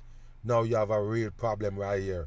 You could have a young youth and then you notice that he wanna be a dog, supposed to be attaching tails and everything. That's what's going on in the new world, people. How did they pass the stigma of the masses? How did they do that, people? How did they create another problem on your youths? Even grown folks, that's a grown folk right there. What's going on in the world? Everybody dumb. He never adds anything to the video, does he? I love him. His leopard side is based on a series of intense memories. Listen. When I was little, I had a lot of smaller memories. Usually I was laying on a tree branch or sitting on a rock and looking out across the savannah. This is so rude of me. This is so rude. I'm terrible. I should never say this about anyone. I'm not gonna. Never mind. And this was before I even knew what the savannah was, before I'd even seen a photograph or a So you believe? Okay, fuck it. I'm being self-aware about it. I'll just say this. I have nothing against... I think it's unfair to make judgments about anyone, ever. And this is not reflective of this person, wherever they are today. But I swear to God, and this is a me problem, as soon as they came on screen and started talking, my first thought was egg. But that's a me problem. I'm not actually, don't judge people and assume anything about them. I'm just saying. My egg dar went off a little bit. Leave that, people. I just tell you where they get it from. And I'm not playing. I'm 100% on the money when I tell you what makes the youths. I don't know about this punk right here on screen fooling the masses. I'm talking about the youths that picking up these vibe that they want to be animals. He said youths like this is gonna be two youths. Two. I'm just saying I wouldn't be surprised if the next evolution of this was Catgirl. That's something that was programmed in their subconscious by TV. That's the exact plan. That's why you have so many disorder now, because of these shows that they show. It really isn't. They class him as. It's fine. Just let a people rat. be the. That's just a. That's a right-wing comedian, air quotes. So that's just him making fun of someone. Dumb shit. Whoa, you don't get it, people. They have to poison, bend their mind and everything, and they. Yeah, I think if you're quoting Piers Morgan, you already lost.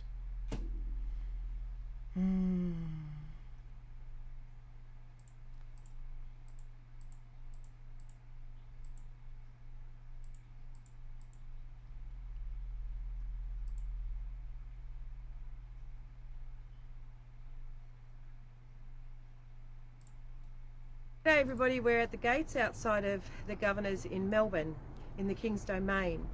And now I'm going to show you the treason of these people replacing the imperial crown with the Catholic crown. If you can focus on the coat of arms here at the gate, you will notice it has been cut here, just recently. You see the line?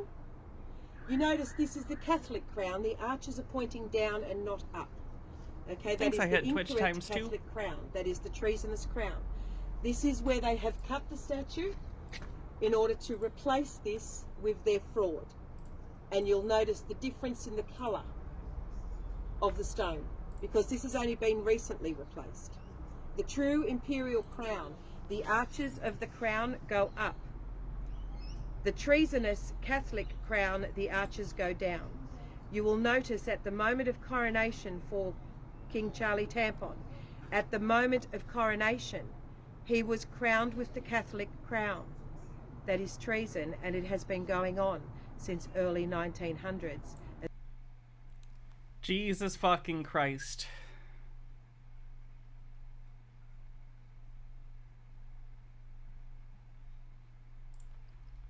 Anzac, I need you to lift your gaze, okay? We no longer are yak-yakking with politicians or your local librarian. Okay, we can't do that anymore. This issue of the perversion in front of our children is nationwide, and it's got to stop. Now, you can argy-bargy with the plebs all you like, but that isn't going to fix the issue. We've got to focus on solutions, Anzac. And the solution comes via your state governor. You must physically present before your governor and instruct them. Yeah, she's a freeman of the land, sob-sit type, and an anti-vaxxer. Michelle and Titler. Michael Flynn recently called QAnon a psyop. Michelle, formerly Mary Todd Lincoln, as we all know, won't stand for that one bit. Here, October 20th, 2023. Deep State Mike Flynn exposed and coming down. Deep State on the bingo card. And Q claimed as a source.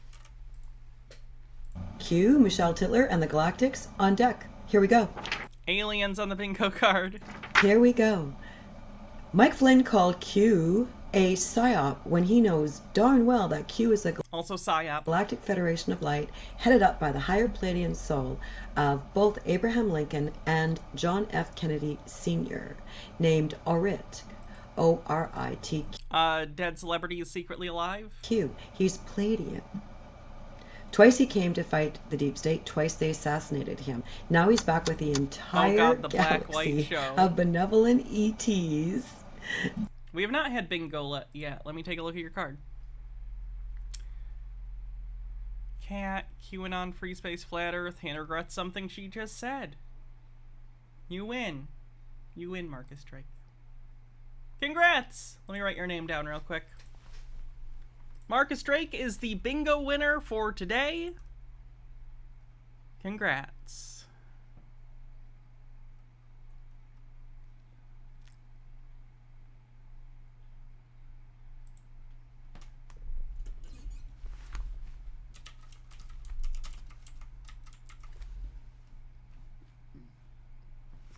Can I just give it to chat? I certainly can.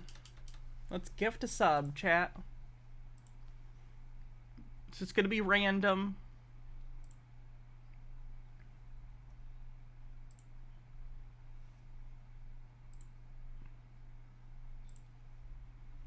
There we go. Congrats again on your win. The universe is thriving with life to take down the ruling elites, the cabal here. Yeah, for those who don't know, you can... I thought about this. I'm not doxing anyone, and I never would. But people talk about the sniper wolf thing. They're just not also doxing. And that's what I'm going to do here. For those who don't know, PP from the PP show, there were some people in his community, I guess, who were also QAnon people. He and the mods put a ban on QAnon posting, so those people who are mad went to the QAnon forum on the internet that's pretty big, relative to other QAnon places, and they doxed PP. So that sucks. Luckily, he was able to... he deleted all his, like, social media stuff, or at least privated it, so I think he's fine. But they were, like, being angry. And I don't like PP. I think PP's, like, a shitty person, but I don't think anyone deserves to get doxed. Who are the malevolent ETs who took over during the sinking of Atlantis and created artificial synthetic intelligence, Dracos and reptilians. The Dracos are the big head honchos. The reptilians interbred with humans. It's all real, and they kept all that information from us. Jesus was real, not the only son of God, but one of his great teachers. Well known in the universe, he's Pleiadian. He is with... Oh yeah, Atlantis. Q. He has... Atlantis was an allegory. Returned. They're working with President Trump, who is a splinter of Archangel Uriel. When Q said, this is biblical, consider the vastness of space, the best is yet to come, you'll never guess who you're talking to here, we're going to show you a whole new world, ascension. And when President Trump started Space Force, what did you think was happening? What did you think all those things meant? When I was Q plus 3730, I had a meme underneath my dance video saying that Q was a Galactic Federation of Light. It's over. General Flynn is being taken down. All the deep state assets are being exposed. Q Army is splitting down the middle, but it's okay. We can do this. Anybody who really wants to know the truth is going to find it. Don't worship General Flynn. He's a bad guy. He was involved in all of the worst of the child trafficking and the destruction of America. You could even see it on his face that he is quite evil. And Q is the Galactic Federation of Light. Jesus. So she's doing great. I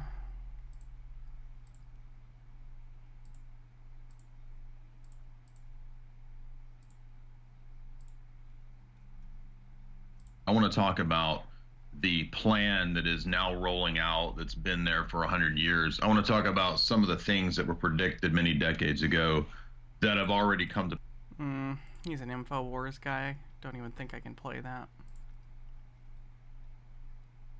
Greetings. This is Masterpiece. And though it's spelled this way, it also refers to my artistic self. Just so I'm not wasting any time, if you would like to skip this introduction, just skip ahead to about the 7-minute 30 mark, and you'll get what 7-minute intro. Oh my god. you came for. Yeah, she used to support Flynn, I think. As long as I can remember, I have had an above-average ability to imagine details of objects, faces, or events in great detail. I have also had the ability to render what is inside my mind onto paper or What happened to the people that only eat meat? Still eating meat, I'd imagine. Just haven't covered them. There's not a lot of, you know, movement on that front, especially not in their bowels. Like, they just eat meat. I don't know. Canvas for the public to see. When I was 6, my art was published in my regional school board's pamphlet under the headings of the arts. I was always better than, or on par with, my school art teachers, and realized I needed advanced lessons if I was going to truly learn anything, etc. Hell. Masterpiece on the ceiling. I'm gonna go to wherever we're supposed to go. On the right, I'll be showing video footage of past lunar eclipses that we are all familiar with. And on the left, I will be showing what a shadow moving over a sphere actually looks like. Oh, a lunar eclipse. Do you think that you got this to scale in any way? Immediately know the problem with that one. Yeesh. Here is why your soul chose to reincarnate on planet Earth right now. For you to be watching this and be alive right now, I will tell you why most likely your soul is here. Disclaimer, I am not saying I'm right. I'm not saying I know everything. I'm not saying you should, like, preach what I'm saying. We're just, okay, information. You take what resonates. From what I believe and have gathered, How about you don't take what resonates? How about you take what is evidenced, which is to say fucking nothing about what she's going to say? What's happening is kind of like a sci-fi movie where it's literally like good versus evil. And the way I see it is that, like, evil has been controlling the planet for thousands of years. Literally every aspect of your reality that you think is that way has been twisted and played with a little bit. So evil has been controlling the planet, and then Mother Earth sent out a call. It emitted like a frequency, I guess, of being like, help, I need help down here, like we're getting fucked. And then so many souls were like, okay, let's do this thing. Consciousness never ceases to expand itself. It is. What the fuck do you even think that means? That is a vacuous nonsense statement. That means nothing. Infinite. What? That doesn't mean anything. I am continually shocked at the number of people who don't seem to understand that words are supposed to connect to real things. Like, they can be symbolic things, or social concepts, or kind of ethereal concepts of things that aren't physical but we're describing, but it needs to connect to something in the real world. This is nothing. Oh my god. It's like this is an...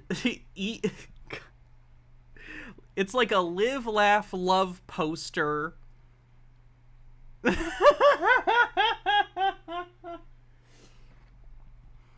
It's like a live, laugh, love poster got, you know the movie The Fly?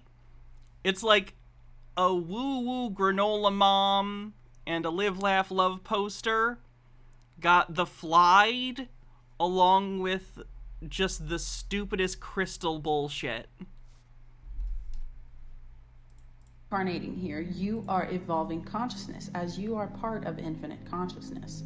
That doesn't mean anything. So by experiencing... What consciousness? How is it infinite? What is this consciousness? What's your evidence of it? What are you talking about? In your singular and unique experience and perspective, you it's all are about evolving words. the collective consciousness. Through this experience of this realm of separation and fear and suffering, which, by the way, is the hardest to reincarnate in, you agreed to forgetting about your divine nature, that you are God. When I say God, I do not mean a man with a beard wearing sandals. I mean source. I mean... What the fuck do you think that means? Divine. Like, what are you trying to describe here when you use those words? Light, consciousness, infinite light. We all agree to forgetting our nature, and then the whole... Kitten Cupcake 420 with 23 months says, hello Hannah in chat, I'm sick in bed with a cold and watching The Exorcist. Appropriate film, try not to eat any pea soup. I do hope you get better though, I'm sorry to hear that you're not feeling well. The fun of this process is following the breadcrumbs back to remembering what our true divine infinite nature is. Once you do that and awaken. I'm literally a meat machine designed to shit and collect movies. Everything else is just in service of that. It's not that deep. Who is your friend? Thanks for gifting 10 tier 1 subs. Thank you very much. And remember, and Lucas Dawn, thanks for 29 months, kicking off a hype train. Goal is... And Bardlock Moses with 38 months. Wow. To allow and assist your fellow brothers and sisters, because everybody is you. The concept of oneness is that we are all the same consciousness in separated, different, fragmented forms. But it's not separate from itself. It appears that way, but that's part of the illusion that we reincarnate into. So the goal then is to remind everybody around you that they are actually infinite love, light, and compassion. Unconditional compassion. At the core of your being, you are worthy, you are abundance, you are literally like the universe itself. That doesn't mean anything. That doesn't mean anything. I understand that you're just trying to evoke the ideas of good, positive feelings. That's great. You can do that without wrapping it up in all sorts of woo-woo nonsense. You can absolutely just be a positive person who's like, I love my life and I love my friends and I want to be a person who spreads good things and not bad. That's fine. I think it's a little single-minded, but if that's what you want to do, that's great. You don't have to do that by mixing it with, like, supernatural fucking nonsense. If anything, it detracts from your message or whatever you want to be. Moira Soma, thanks for 30 months at tier 2. And Bardlock Moses with 100 bits gets us over level 3. Oh, I didn't expect a hype train. Thank you. Infinite. Divine. So basically your soul thought it would be fun to reincarnate at this time because this is the time where... Did my soul think that? My soul's a fucking idiot. Where the levels of consciousness on the planet... I'll tell you one thing. My soul would not have agreed to having a dick. I'm just going to put that out there. I am very anti-dick, at least as far as one being attached to me in any way. So I'm going to say no, I did not consent, or there was fine print that I missed. Are ascending, are going back to higher levels of consciousness, because I don't know if you've noticed, people have been kind of in a daze. It's like the Santa Claus, except it's the Dick Claus. They've been like under a mass hypnosis, under a fucking illusion of what this reality is, totally disconnected from the base of being what's a human being, like what's the human experience like. So you chose this experience because your soul thought it looked really fucking fun. God damn. My soul is a terrible judge of everything. You project your for the record, I'm leaning on self-deprecation a lot here. I really enjoy my life. Like, yeah, it'd be great if I was born, you know, the proper gender, but it is what it is. The rest is pretty good. Into a separate form, and then forget, to then remember, to then assist, to then transcend. Fucking crazy, right? Yeah. Literally, yes. Literally, yes. And I don't mean literally like people use literally to mean like totes for real though, bro. I mean literally. Do I want this? What is it? Depends. Bolt cutters. Why do I need bolt cutters?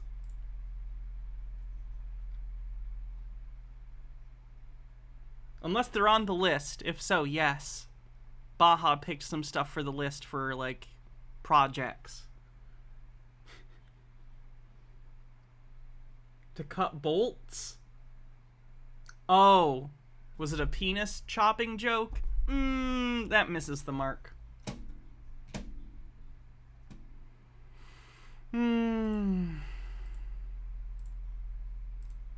What's next?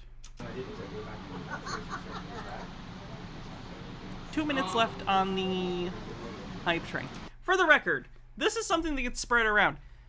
For the record, there are different kinds of bottom surgery. The most common kind of bottom surgery does not remove the penile tissue. You need the penile tissue for it. The stereotype of like, bottom surgery involving cutting it off, that's not how it works. Just for the record. Are you filming me? No, I'm painting you a picture. You know, brother King here wants you to baptize him, right? Oh yeah? Yeah. Oh, that's dope. I'm doing it. I knew you'd be happy about that. Your ministry isn't coming fast. The Lord's plan, and see that His plan is good, and in the end it will be good. Out! Come out. Here it is. Have to flee. Come out of this, brother. Out! Anger, fear, and lust, come out of him right now in Jesus' name. Come out. Come out.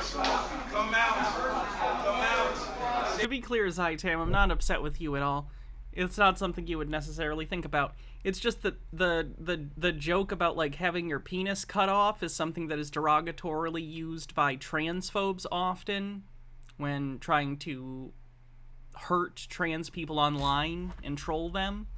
So that particular line of, that particular meme, let's call it, is generally considered not funny amongst, you know, and maybe if I was, like, with some other trans women and someone made that joke, it'd be one thing, but just generally,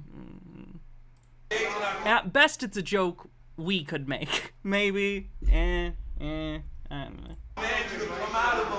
In private. I wouldn't say it on this show, even. It would just be between me and... You're good. Again, I'm not mad at you or anything. I'm just trying to educate so people know.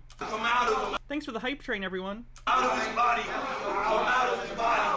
Come out of the power of Jesus Christ. Come out. Go where you belong. Release him, Satan. Release him, Jesus. Come out. In the name of Jesus Christ. Down in the name of Jesus. In the name of Jesus. Come out of it. In the name of Jesus. I command you to come out. In the name of Jesus. You're not going to get out the door. You're not going to get out the door, buddy. How long is it going to be until the Bed Bath & Beyond people start doing this and claiming they're exorcising the FUD demons? Out! Out! Out! You're defeated. Look at me. Look at me. Look at me. Come out of him right now. Come out of him right now. Look at me. Look at me. Look Fire at in me. his stomach. Look Fire at in me. his chest. Open your eyes. You gotta come out of him today, right now. I blame William Peter Blatty, like, entirely for this shit.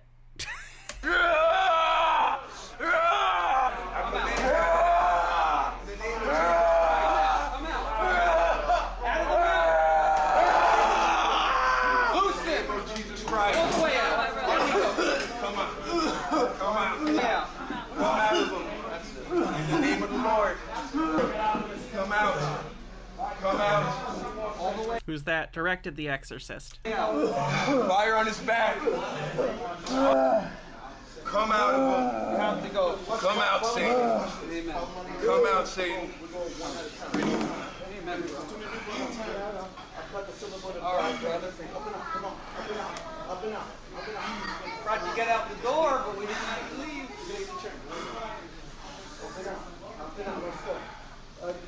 Yeah, that's the door on your nose. I'm gonna hold your nose. Okay. Heavenly Father, we thank you for today. We thank you for bringing us together. Thank you for your grace and your mercies and the opportunity to be born again through your Son, Jesus Christ. I pray that you forgive Magdiel of every single sin he has ever committed and wash him clean and fill him with the power of the Holy Spirit, your Holy Spirit.